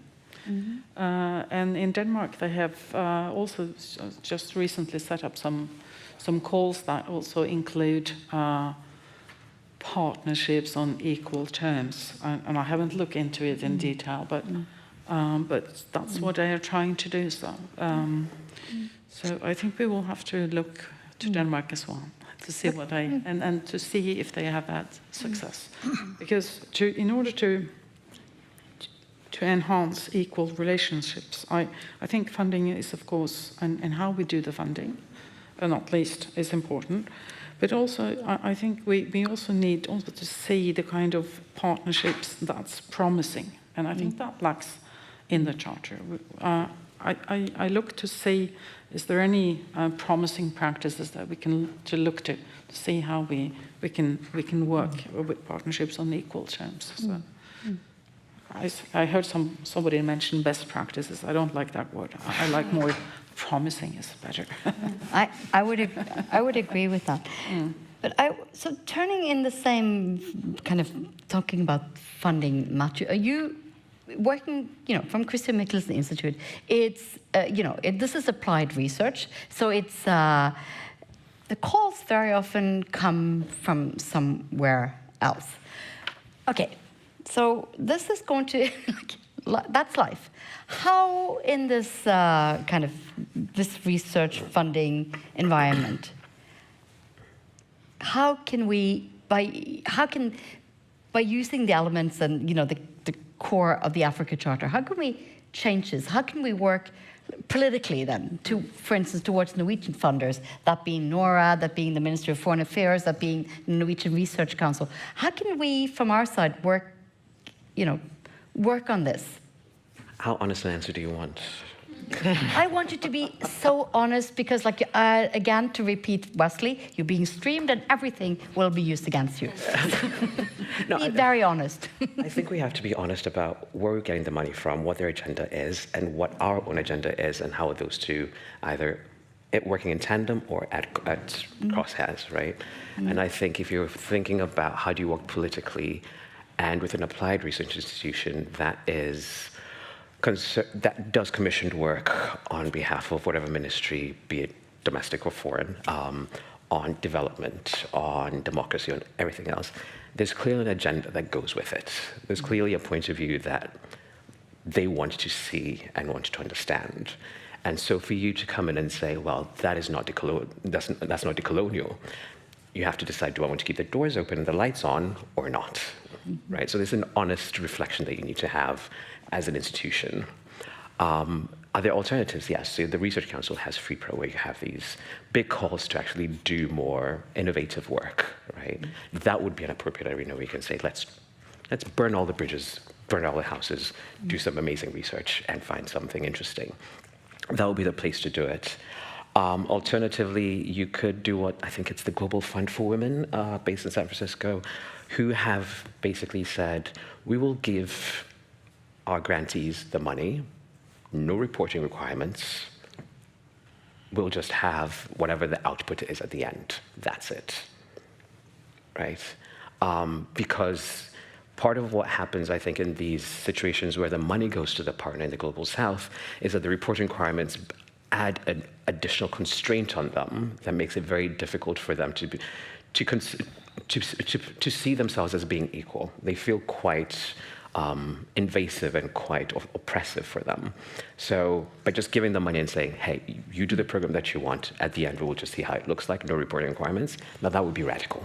That would be radical. And it seems to be working. And there would be a lot of there would be an amazing amount of bureaucracy going away. I have looked at Wesley, and he has given me, we are at the end of our time. I am going to take the last 30 seconds, and you will forgive me for doing that. I just want to say that sometimes I think global money can do, and as Torsten said, that giving open grants and let things happen from the global side. The example I want to give is that NORHED, over 2 periods, have funded a PhD school at the University of Makerere University, Makerere Institute of Social Research. It's a PhD school that's built that they take up 8 students from across Africa every year. I was just there. You want to see these compendiums we're talking like that the students are reading.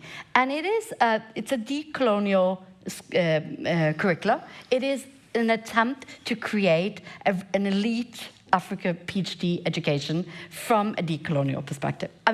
We can talk, should we focus on elites? I do agree with so many things said about maybe working with the second-tier university, not the most colonial bastions, but again, this is an example of where, and I'm going to close with saying that I think that every Norwegian social scientist PhD student would benefit from spending a semester in this kind of a PhD school. So with these words, I took this opportunity to say that. I really want to thank you for a great discussion that I would love to continue.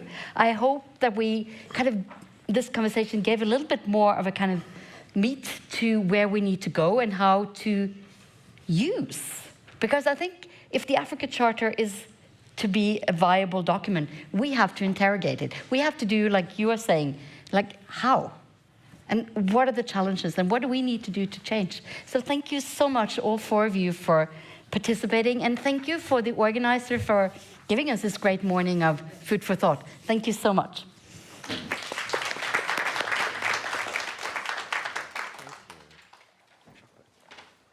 Only 3 minutes above your time. Thank you. No, this is not yours. That's not mine. No, Okay, you get a big one. Oh, I get a big one. Oh my God. Thank you very much. That is needs-based, I'm sure. Right? Tusen takk, Wesley. Thank you. Okay, we are towards the end, and I'm going to, thank you to the panel for taking us through this. I think one of the key takeaways for me each time we discuss the charter is perhaps we need a new paper of what it is and what it is not. The charter itself. And then there are accompanying papers, academic papers, that sort of tackle different facets. And I would encourage all of us to sort of engage with those in their sort of theoretical aspects. And the repertoire is sort of increasing by the year. And I think it would give us more insight into sort of where this project's going. So lastly, I'd like to call Sarah up to give us closing remarks.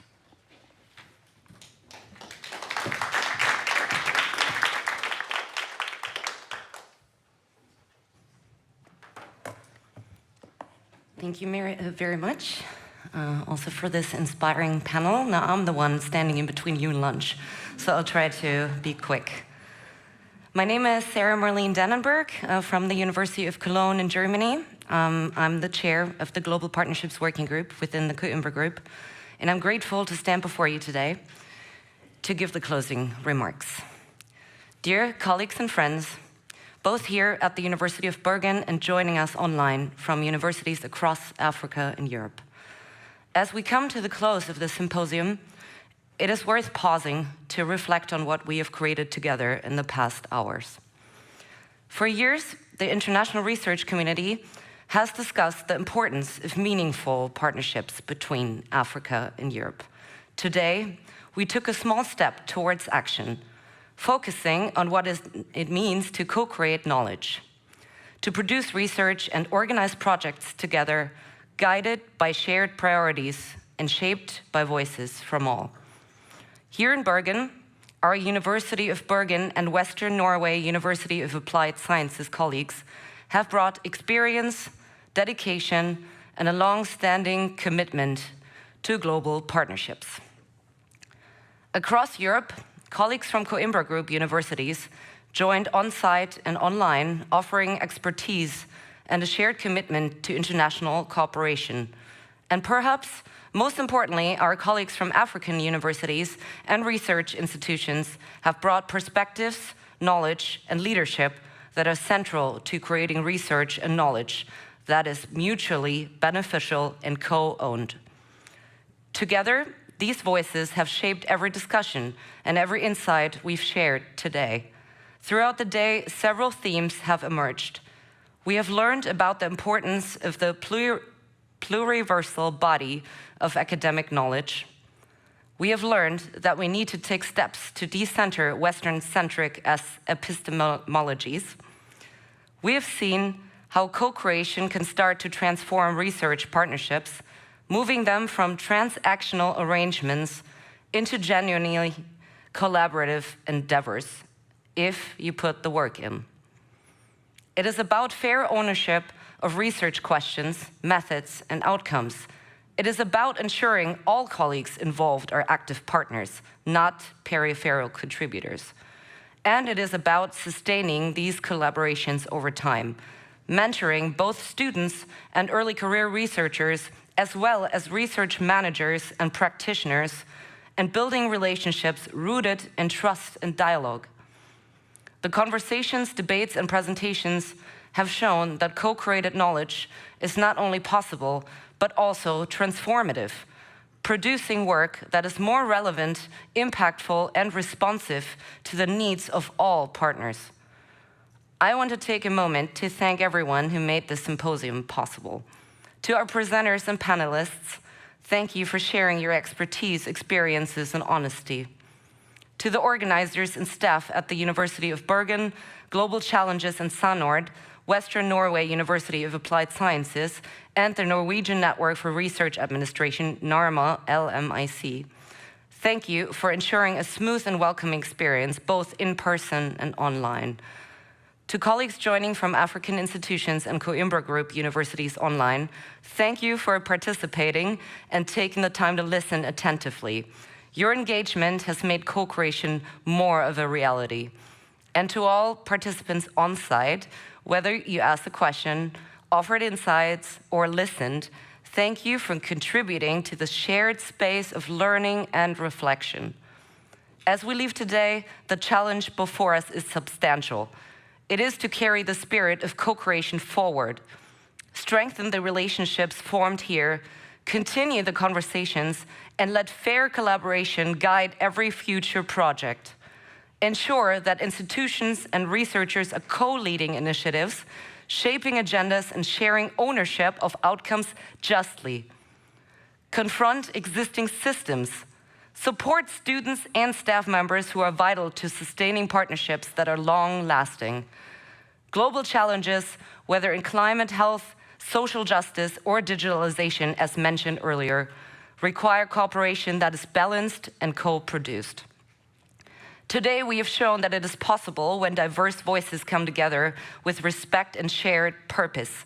It has been a privilege to share this space with all of you, in Bergen and across the world. Thank you for your time, your engagement, and your endless dedication. May you travel safely, continue the conversation started here, and return to your institutions with renewed energy and determination to create collaborations that are impactful and, of course, transformative. Thank you all.